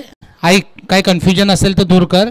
पान क्रमांक 47 वरचं तिसरं, 2.5 मधलं सहावं, पान क्रमांक 51 वरचं दुसरं, 2.6 मधलं 7वं, 8वं आणि 9वं.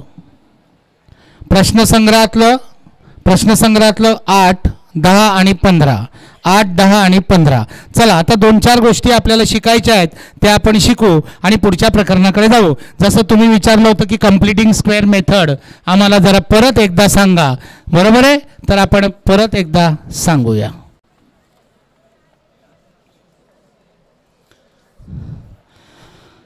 हां, आता कम्प्लिटिंग स्क्वेअर मेथडवर आपण एक गणित घेऊया. त्यांनी दिलेलं पुस्तकातलं.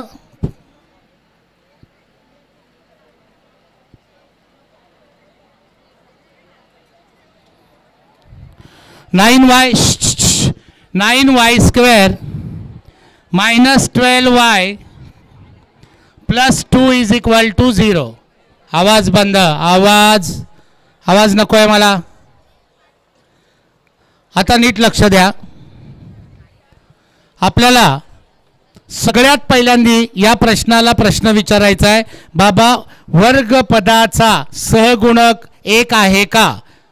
म्हणजेच फर्स्ट टर्मचा कोइफिशियंट 1 आहे का? आहे का रे बाळांनो इथे 1? मग किती आहे? जोरात 9 आहे. मग या 9ने जे काय असेल त्याच्याने प्रत्येक पदाला आधी भागायचं, डोकं वापरायचं नाही. असलं तरी आणि नसलं तरी. हे भागलं बरे.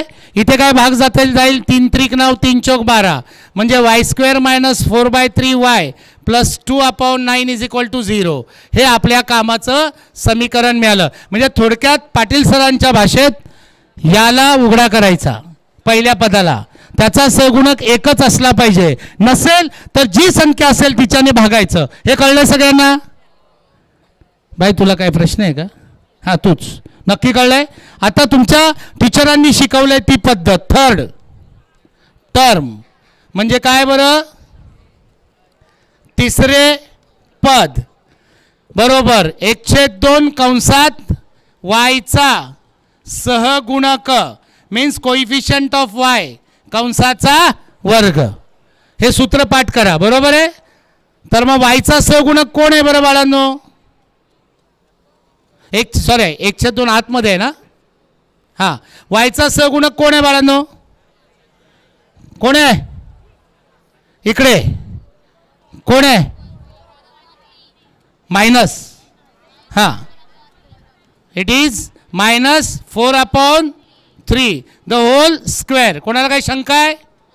भाग जातो गेला 2चा. मग काय आलं? Minus 2/3 the whole square. हा काय आला? 4/9. एक लक्षात ठेवा, हे येणारं उत्तर उभ्या आयुष्यात कधीच ऋण येत नाही. काय येत नाही ऋण सांगा? कारण स्क्वेअर केला आणि कोणत्याही संख्येचा वर्ग हा कधीही ऋण असत नाही. आता याच्या पुढे काय शिकवलंय तुम्हाला शिक्षकांनी? काय करायचं सांगा? ही जी व्हॅल्यू आहे तिसऱ्या पदाची ती काय करायची? नाही वायच्या जागी नाही माझ्या आई. हा बघा, हा मी जो बॉक्स केलाय आपला समीकरण, याच्यात तिसऱ्या पदात एकदा मिळवायची एकदा वजा करायची. म्हणजे काय? हे बघा, y square minus 4/3y plus 4/9 minus 4/9 plus 2/9 is equal to 0. एकदा मिळवली एकदा वजा केली. हे डोळ्यात भरून ठेवा. कळलंय? जे हे उत्तर का आलंय ना ते एकदा मिळवायचं आणि एकदा वजा करायचं. डोक्यात ठेवा. ही पायरी चुकली तर मेला आणि ही पायरी बरोबर आली तर सगळं बरोबर आलं. आता बाळांनो, हे 3 जण उचलायचे आणि याच्यासाठी एक कंस लिहायचा y मधलं चिन्ह, बरोबर आहे? आणि याचं वर्गमूळ 2/3 कंसाचा वर्ग. बघा हा कंस कसा तयार होतो बघा. पहिल्याचं वर्गमूळ, मधल्याचं चिन्ह, वजा असेल तर वजा, अधिक असेल तर अधिक, आणि तिसऱ्याचं वर्गमूळ square root whole square. Sir इकडे मायनस चिन्ह बाहेर काढायचं आणि 4/9 हे जे चिन्ह असेल, प्लस असेल तर मायनस म्हणायचं, मायनस असेल तर प्लस म्हणायचं. या 2 गोष्टी लक्षात ठेवा. या 2 गोष्टी ज्याला कळल्या तो जिंकला, नाहीतर मेला. कारण आपण मायनस चिन्ह बाहेर काढतो आणि याला परत प्लसच लिहितो.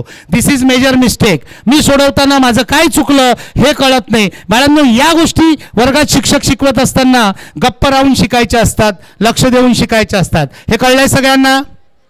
हां, मग आता हे असंच कॅरी करायचं. y minus 2/3 the whole square minus छेद समान आहे. 4 2 गेला, 2/9 बरोबर 0. याचं वर्गमूळ घ्या. आता ही महत्त्वाची पायरी आहे, लक्षात द्या.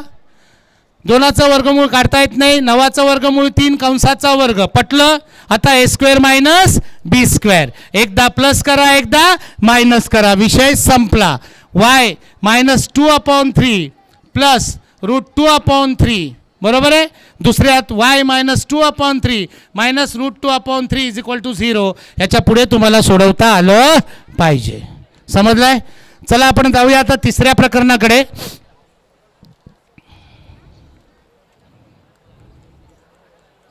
बरं, तिसऱ्या प्रकरणाचं काही एवढं विशेष बोलत नाही मी, तुम्हाला IMP लिहून देतो. चौथ्या प्रकरणावर आपण बोलूया थोडंसं, है ना. घ्या तिसऱ्या प्रकरणाच्या IMP लिहून घ्या पटकन, कारण फायनान्शियल प्लॅनिंगमध्ये तुम्हाला थोडासा त्रास होतो. बरोबर आहे. घ्या.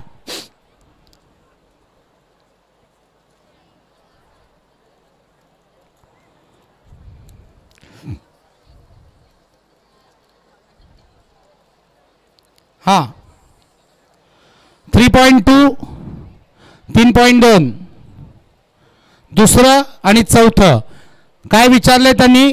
Find out the 20th term and 19th term. तुम्हाला माहिती आहे AP देतील, अंकगणिती शेडी देतील, तिचं 18वं पद काढा, 17वं पद काढा, 25वं पद काढा. असा प्रश्न परीक्षेला येणार की नाही. 100% येणार. त्यामुळे ही 2 गणितं करा. 3.2 मधलं दुसरं आणि चौथं. 5वं गणित फाइंड द 27th टर्म. 5वं गणित 27वे पद काढा म्हणून आहे. दुसरं, चौथं, 5वं. आता पुढचा प्रकार बघा. 3.2 मधलं 6वं गणित. Find how many 3 digit natural numbers are divisible by 5. मला जरा थोडंसं सांगा, न राहून प्रश्न विचारावा असा वाटतो. 3 digit natural numbers which are divisible by 5 म्हणजे 3 अंकी नैसर्गिक संख्या किती आहेत ज्यांना 5 ने भाग जातात, असा प्रश्न विचारलाय. अशा प्रकारचा प्रश्न येतो की नाही परीक्षेला. 5 ने भाग, 4 ने भाग, 8 ने भाग आहेत की नाही गणित पुस्तकात आपल्या. परीक्षेला येतात, तुम्ही यांचा अभ्यास करत नाही. आणि अतिशय सोपं आहे. आता मला याच प्रश्नाचं उत्तर कोणीतरी सांगा. 3 अंकी संख्या किती आहेत, कसं सोडवायचं, काय करू बाळा. हां, शाबास. आता 3 अंकी संख्या कुठनं सुरू होतात. 100. युक्तिवाद असा करायचा, याला 5 ने भाग जातो का. हो जातो, म्हणून ही आपली पहिली संख्या. मग दुसरी संख्या 105, फक्त 5 मिळवत जायचं. आता आपलं काम आहे तिसरी शेवटची संख्या कशी शोधायची. 3 अंकी संख्या शेवटची कोण आहे. 999. हिला 5 ने भाग जातो का. इल्ले. मग हिच्यानंतरची 8 5 ने भाग जातो का. नाही. मग हिच्यानंतरची 7 नाही. मग हिच्यानंतरची 6 नाही. हिच्यानंतरची 5 याला 5 ने भाग जातो. म्हणजे आपली शेवटची संख्या मिळाली 995. म्हणजे आपल्याला हा मिळाला A, 5 म्हणजे D आणि TN मिळाला 995. समजतंय तुम्हाला नक्की. आणि मग याच्यावरून TNच्या सूत्रावरनं, TNचे सूत्र सगळ्यांना पाठ आहे.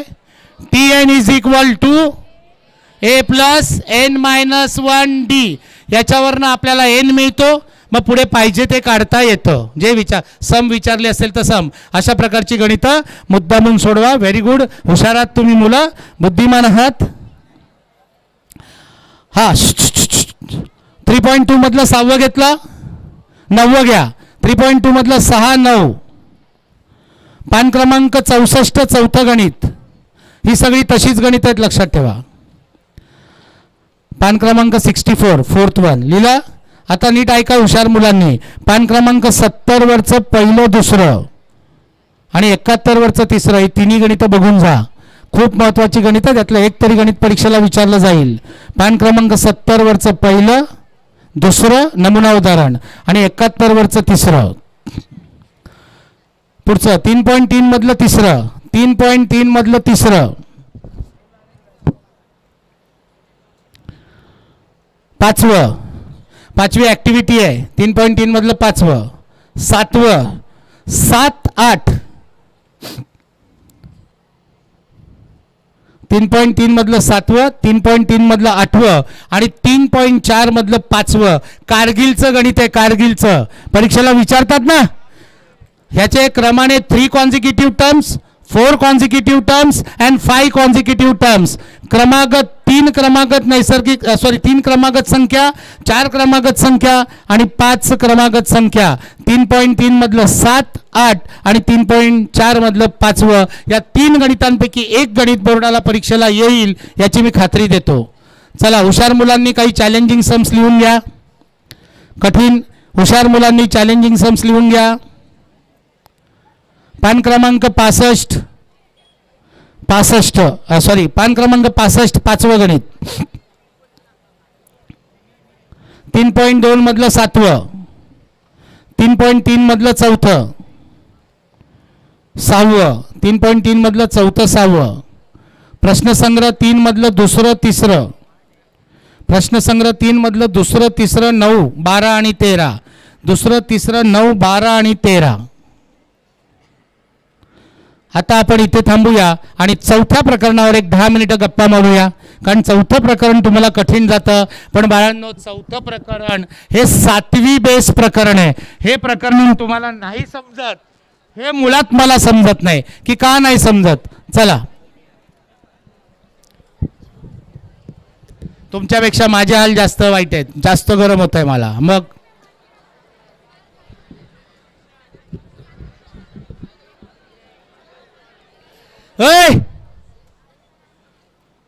अरे कुछ समझो यार, पसीना बहा रहा हूँ आपके लिए and you are making fun of me. It's not good at all. Pay attention यार.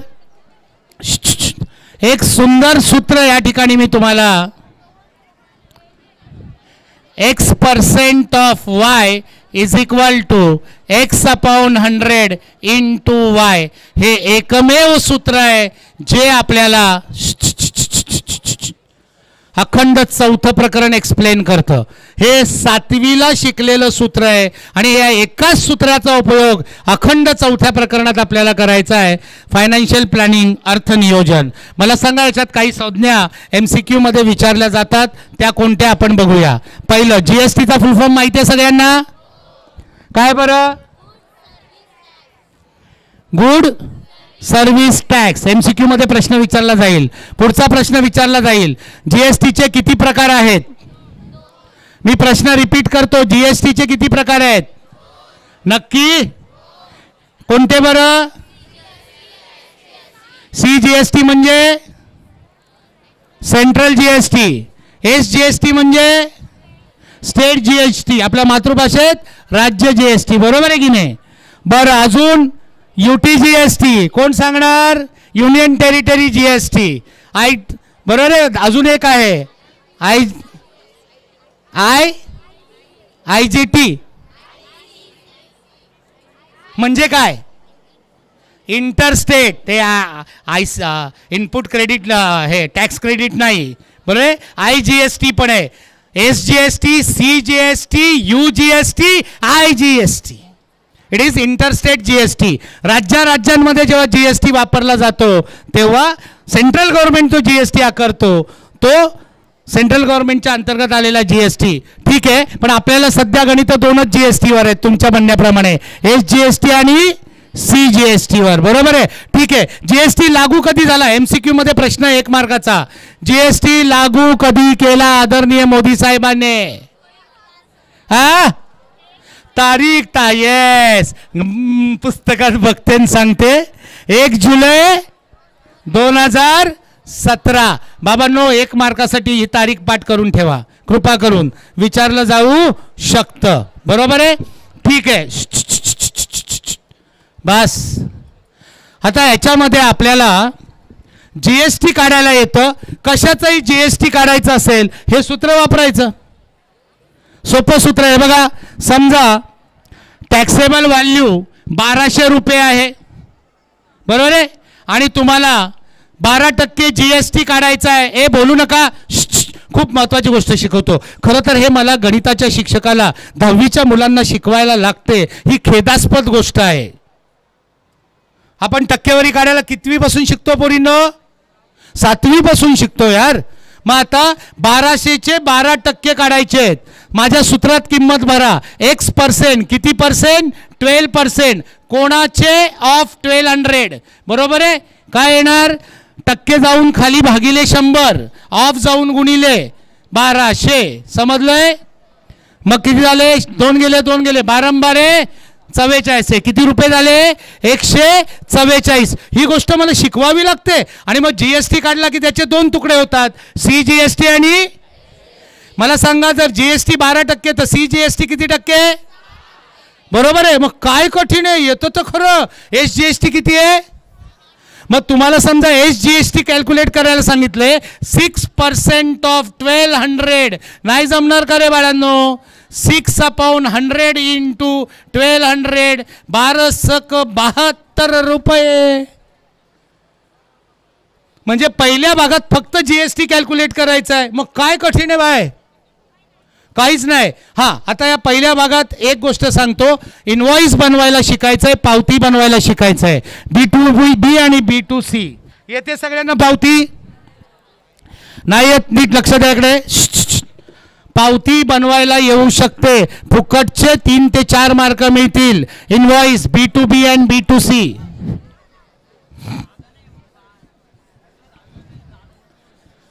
इकडे बघा. इनवॉइस पावती. पावतीचे 2 प्रकार आहेत. आपल्याला फक्त चार्ट पाठ करायचे आहेत. आता तुम्हाला पण माहिती आहे, चार्ट मागे पुढे झाला तरी काही हरकत नाही. पुस्तकातला आठवतच बसलं पाहिजे असं काही नियम नाही. इकडे लक्ष द्या.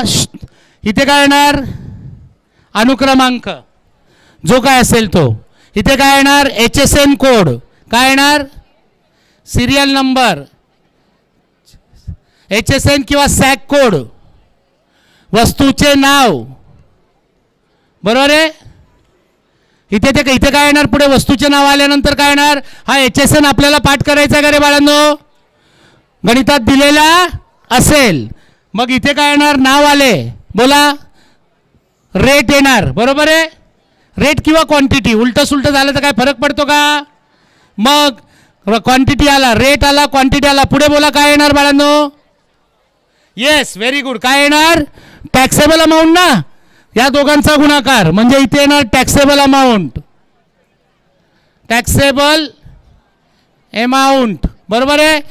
झालं. टॅक्सेबल अमाऊंट आल्यानंतर जीएसटी कॅल्क्युलेशन येतील. बरोबर आहे. हा टोटल. इकडे आला जीएसटी.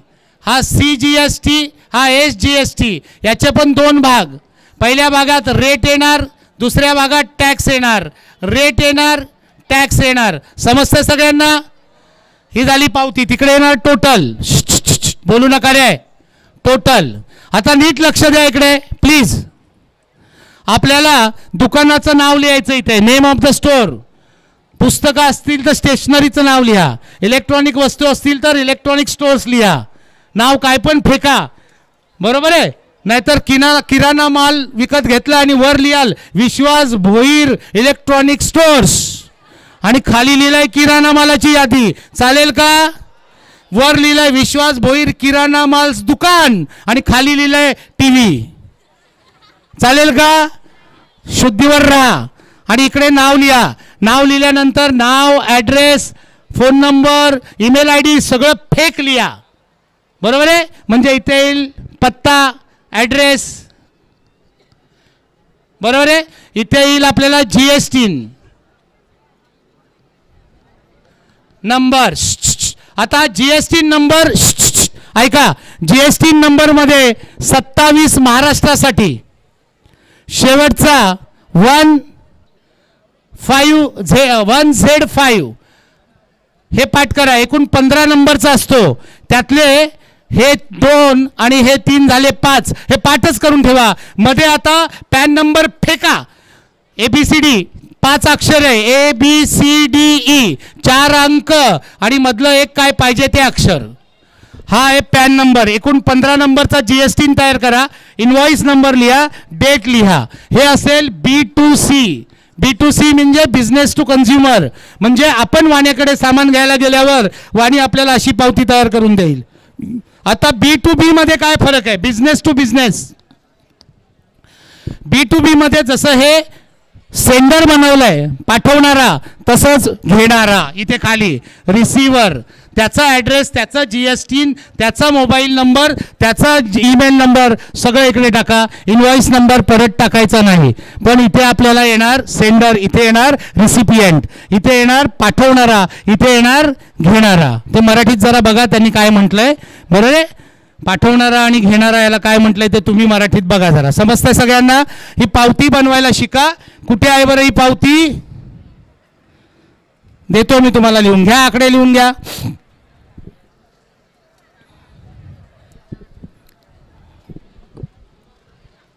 मला घामाने हैराण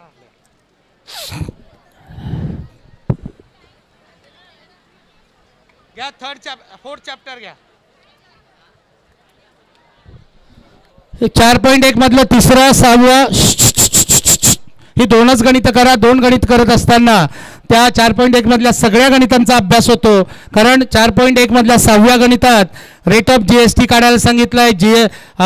त्यानंतर रेट ऑफ CGST काढायला सांगितलं आहे. GST काढायला सांगितलं आहे. बरं नाही सॉरी GST काढायला सांगितलं आहे. त्यानंतर टॅक्सेबल व्हॅल्यू काढायला सांगितली आहे. टोटल GST अमाऊंट काढायला सांगितलं आहे. हे सगळं म्हणजे एकाच गणितात सगळं अख्खं दुनिया तुम्हाला काढायला सांगितली आहे. त्यामुळे 10 गणितांचा अभ्यास करत बसायचा नाही.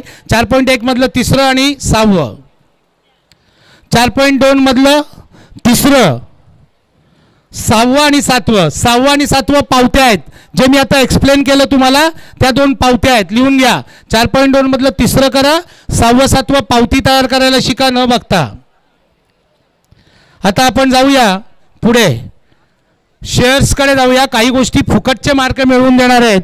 मला सांगा, शेअर्स म्हटलं की आपल्या डोळ्यासमोर मार्केट व्हॅल्यू येते आणि फेस व्हॅल्यू येते. म्हणजे मार्केट व्हॅल्यूला काय बोलता तुम्ही? बाजार मूल्य ना. बाजार भाव का बाजार मूल्य? आणि दर्शनी मूल्य. आता मला फक्त एवढं सांगा, फेस व्हॅल्यू आणि मार्केट व्हॅल्यू. हां बोल, काय? दर्शनी किंमत. ठीक आहे, गुड, व्हेरी गुड. तर ते मगाशी पाटील सर म्हणाले की मराठी माध्यमाला जरा आम्ही नाही शिकवत, पण व्याख्यानांसाठी वाचून येतो आणि ते थोडं थोडं लक्षात राहतं. तर दर्शनी मूल्य, किंमत. आता मला फरक सांगा, मार्केट व्हॅल्यू आणि फेस व्हॅल्यू यातला फरक काय? किंवा मार्केट व्हॅल्यू कुठे कुठे वापरतो एवढं सांगितलं तरी चालेल. आणि फेस व्हॅल्यू आपण कुठे वापरतो पटकन सांगा. तुला माहिती आहे? नाही माहिती. मग लग्नाला आला इथे नालायक. हां माहिती आहे तुला? हे शब्द तरी ऐकलेत का? मग ऐक ना, बाकीचे सांगतील ते ऐक, कानात पडतील, फायदा होईल बाळा. लक्षात घ्या, गणित सोडवताना दर्शनी किंमत, त्या ताईने मला दुरुस्त केलं, मूल्य नाही म्हणे किंमत. तर दर्शनी किंमत म्हणजे फेस व्हॅल्यू आपण फक्त आणि फक्त डिव्हिडंड कॅल्क्युलेट करताना, म्हणजे लाभांश कॅल्क्युलेट करताना वापरतो. माझे वाक्य कानामध्ये शिशाचा रस गेल्यासारखा पाठ करा. आपण फेस व्हॅल्यू फक्त आणि फक्त डिव्हिडंड कॅल्क्युलेट करतानाच वापरतो, इतर वेळेस वापरत. बाकी खरेदी विक्रीचा व्यवहार करताना आपण मार्केट व्हॅल्यू वापरतो. बरोबर आहे? म्हणजेच बाजार भाव वापरतो.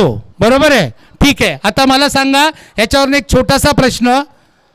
शेअर इज ॲट पार, share is at premium, share is at discount. म्हणजे मराठीमध्ये शेअर सममूल्यावर आहे, शेअर्स अधिमूल्यावर आहे आणि शेअर अवमूल्यावर आहे.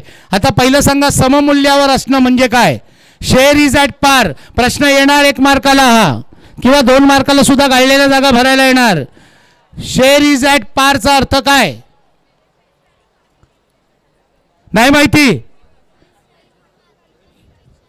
नाही माझ्या आई, नीट ऐका. फेस व्हॅल्यू आणि मार्केट व्हॅल्यू म्हणजे दर्शनी किंमत आणि बाजारभाव दोन्ही समान असतील तेव्हा शेअर इज ॲट पार असं इंग्लिशमध्ये म्हटलं जातं आणि मराठीत शेअर सममूल्यावर आहेत असं म्हटलं जातं.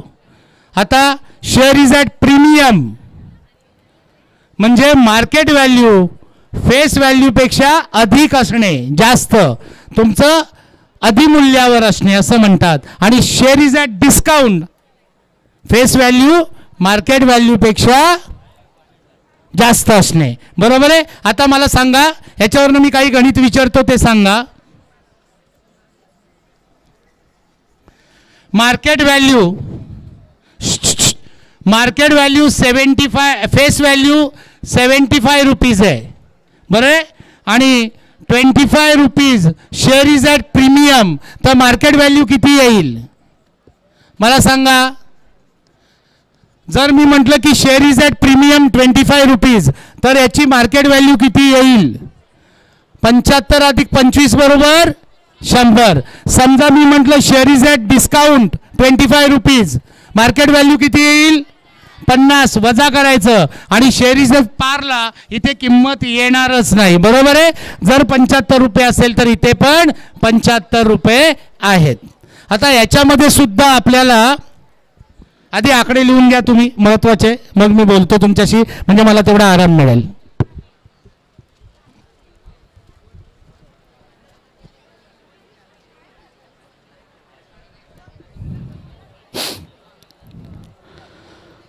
बरं, 4.3 पहिलं गणित व्हेरी IMP ॲक्टिव्हिटी आहे, सगळ्यांनी लिहा. 4.3 पहिलं गणित व्हेरी IMP. 4.3 दुसरं आणि 6वं गणित. 4.3 दुसरं आणि 6वं गणित. 4.4 तिसरं आणि 5वं. 4.4 तिसरं आणि 5वं. पान क्रमांक 106 वरचं 5वं. पान क्रमांक 106 वरचं 5वं. 4.4 मधलं 5वं. ही गणितं थोडीशी मोठी आहेत, त्यामुळे सामान्य मुलांनी नाही वाटेला गेलं तरी काही हरकत नाही.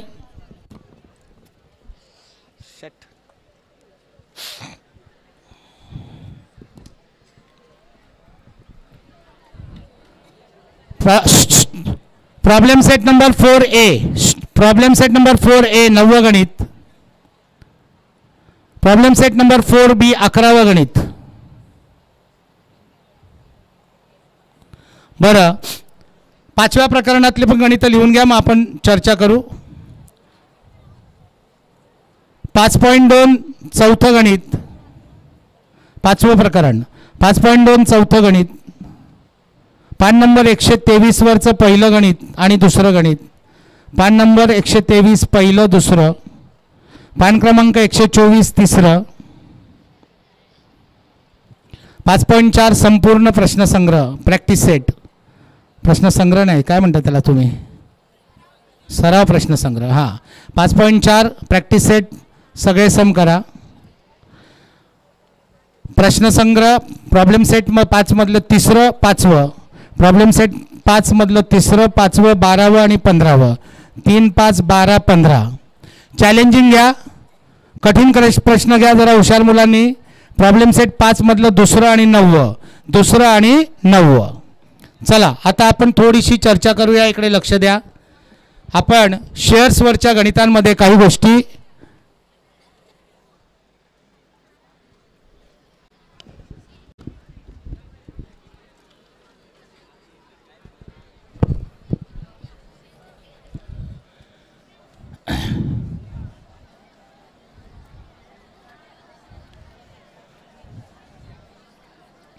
हे बघा, शेअर्सवर आपल्याला 3 प्रकार आहेत, नीट लक्ष द्या.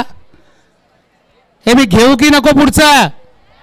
अरे पण तुम्ही बोलताय तर मी काय घ्या, डोंबल घ्या.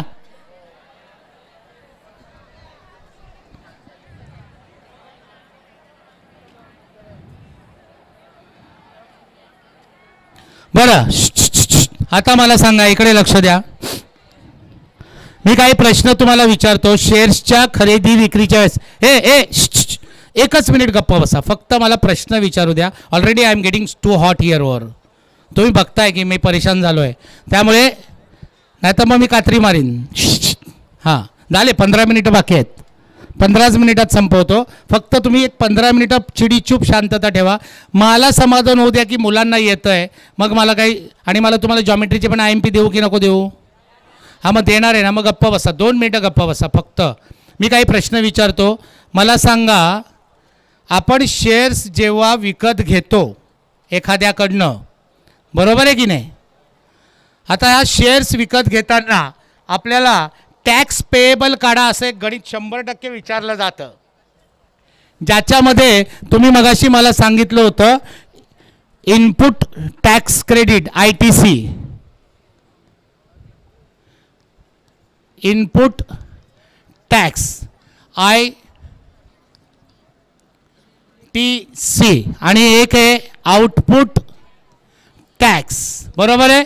आणि टॅक्स पेएबल, ह्या 3 गोष्टी लक्षात ठेवा. 101% याच्यावर गणित येणार. आता शेअर्स घ्या किंवा वस्तू घ्या, शेअर्सच घेतलं पाहिजे असं काही नाही. ही मला सांगा की हा इनपुट टॅक्स क्रेडिट म्हणजे काय, आउटपुट टॅक्स क्रेडिट म्हणजे काय आणि टॅक्स पेएबल म्हणजे काय. या 3 गोष्टी जे बोलतायत त्यांनी उभं राहून मला सांगा की आम्हाला या येतात. माहिती असतील तर सांगा, मी गप्प बसतो. पोरींनो, माहिती आहेत तुम्हाला? इनपुट टॅक्स नाही माहिती? मग ऐका, मी आता 2 मिनिटात तुम्हाला एक्सप्लेन करतो. हा मोबाईल आहे, बरोबर आहे की नाही? बाय काय, चुप, बाय नाव काय? हा, उन्नती बाय बोलली 100 रुपये 100 रुपये 100 रुपये. मोबाईल माझा, उन्नतीचं जातं काय, बरं की नाही? बाय तुझं नाव काय? हा, श्रुती. हा, खुशी. अरे उन्नतीच्या शेजारी खुशी बसली आहे, मग तर खुशी खुशी. उन्नती बोली 100 रुपये 100 रुपये 100 रुपया. हिने लगेच खुशीने खुशी खुशीत 100 रुपया काढले. पण उन्नती चॅप्टर आहे, कॅल्क्युलेशनसाठी समजावतो. उन्नती बोली 100 रुपये याची किंमत, 10% GST, मोदी सोडणार नाही मला. मग आता खुशीने उन्नतीला किती रुपये द्यायला पाहिजेत? 110 रुपये, बरोबर आहे. 10 रुपये तिने काय दिलाय? GST दिला. कोणाला दिला? उन्नतीला. आता ही खुशी काय कमी चॅप्टर नाही. 50,000 रुपयाचा फोन 100त मिळालाय. तिने शेजारच्या बायला, बायका नाव बाबू, तर कर्तव्य. आता हिला माहित नाही 50चा आहे, हिला वाटलं 100चा आहे, आपण 200ला विकू. कर्तव्याला 200ला विकला. आता मग खुशी बोलली GST भरायला लागेल. मग कर्तव्य 10% प्रमाणे किती GST घेईल बाळांनो? 20 रुपये. किती घेईल? 20 रुपये घेईल कर्तव्य, बरोबर आहे. ही सॉरी खुशी. मग आता खुशीने 20च्या 20 गव्हर्नमेंटला भरायचे का 10 भरायचे? कारण 10 ऑलरेडी तिने कुठे भरलेत? उन्नतीला. आता आपण कोणाच्या भोवती फिरतोय? खुशीच्या. खुशीने उन्नतीला जे दिले ते इनपुट टॅक्स झाला तिचा, आणि कर्तव्याकडनं जे घेतले ते आउटपुट. इथे सगळं उलट आहे. इनपुट म्हणजे आत यायला पाहिजे ना, पण आत नाही, बाहेर. विकत घेताना जो टॅक्स दिला जातो तो इनपुट, आणि विकताना जे गोळा केलं जातं ते आउटपुट, बरोबर आहे. आणि मग output minus input is tax payable. कारण आपल्याला खुशी किती टॅक्स गव्हर्नमेंटला तिच्या अकाउंटमध्ये भरेल? फक्त 10 रुपये. खुशीने किती रुपये घेतले? 20 रुपये. आता इनपुट म्हणजे आपल्याला वाटतं आत आला, नाही. इथे लक्षात ठेवा, नेमकं उलट आहे. तो जो एकच माणूस असतो जो विकत घेतो आणि विकतो, तेव्हाच हे टॅक्स पेएबल ही क्रिया घडते. डोक्यात ठेवा. एकच हिरो आहे मधला, ज्याने इकडनं विकत घेतलं. विकत घेताना जो GST दिला तो इनपुट टॅक्स लिमिट क्रेडिट, आणि विकताना जो गोळा केला तो आउटपुट टॅक्स झाला. आउटपुट टॅक्समधनं इनपुट ITC मजा केलं की tax payable to the government. आता लक्षात आलं? ह्याच्यावर गणित येणार म्हणजे येणार 101%. मी आकडे दिलेले आहेत. आता पुढचा प्रश्न विचारतो. आपण जेव्हा शेअर बाजारात खरेदी करतो तेव्हा, आता आपण म्हणजे मीच, दोन्ही क्रिया मीच करतो. विकत पण मीच घेतो आणि विकतो पण मीच, बरोबर आहे. नीट ऐका. 100 रुपयाचा एक शेअर मी विकत घेतला, बरोबर आहे.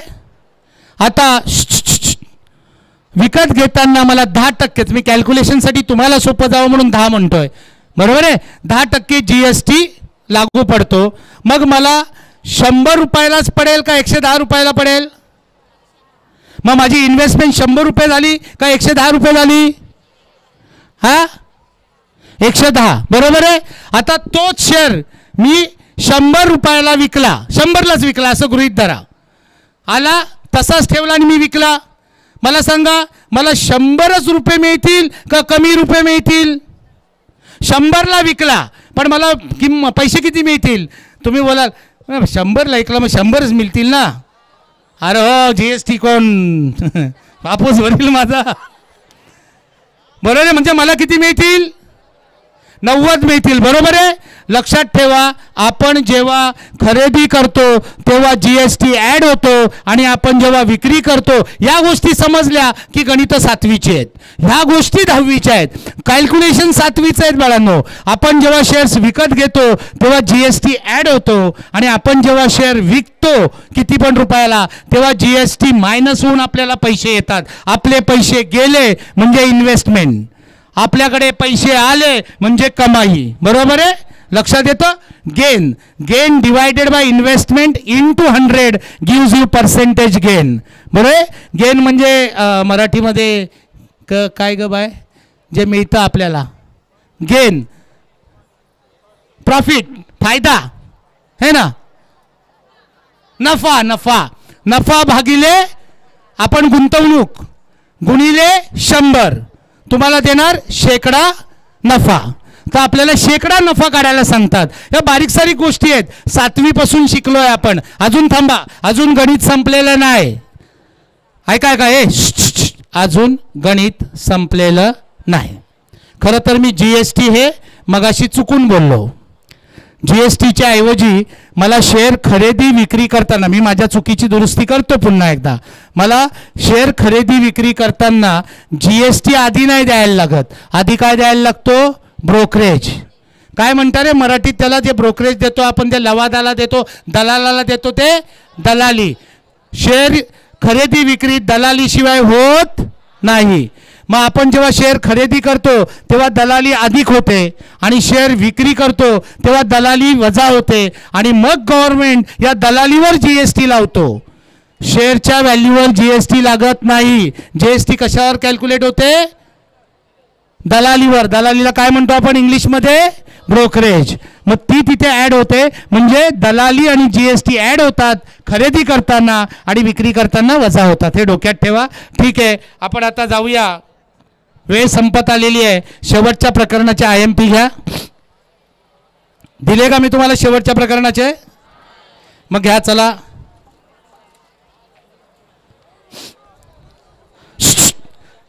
Six point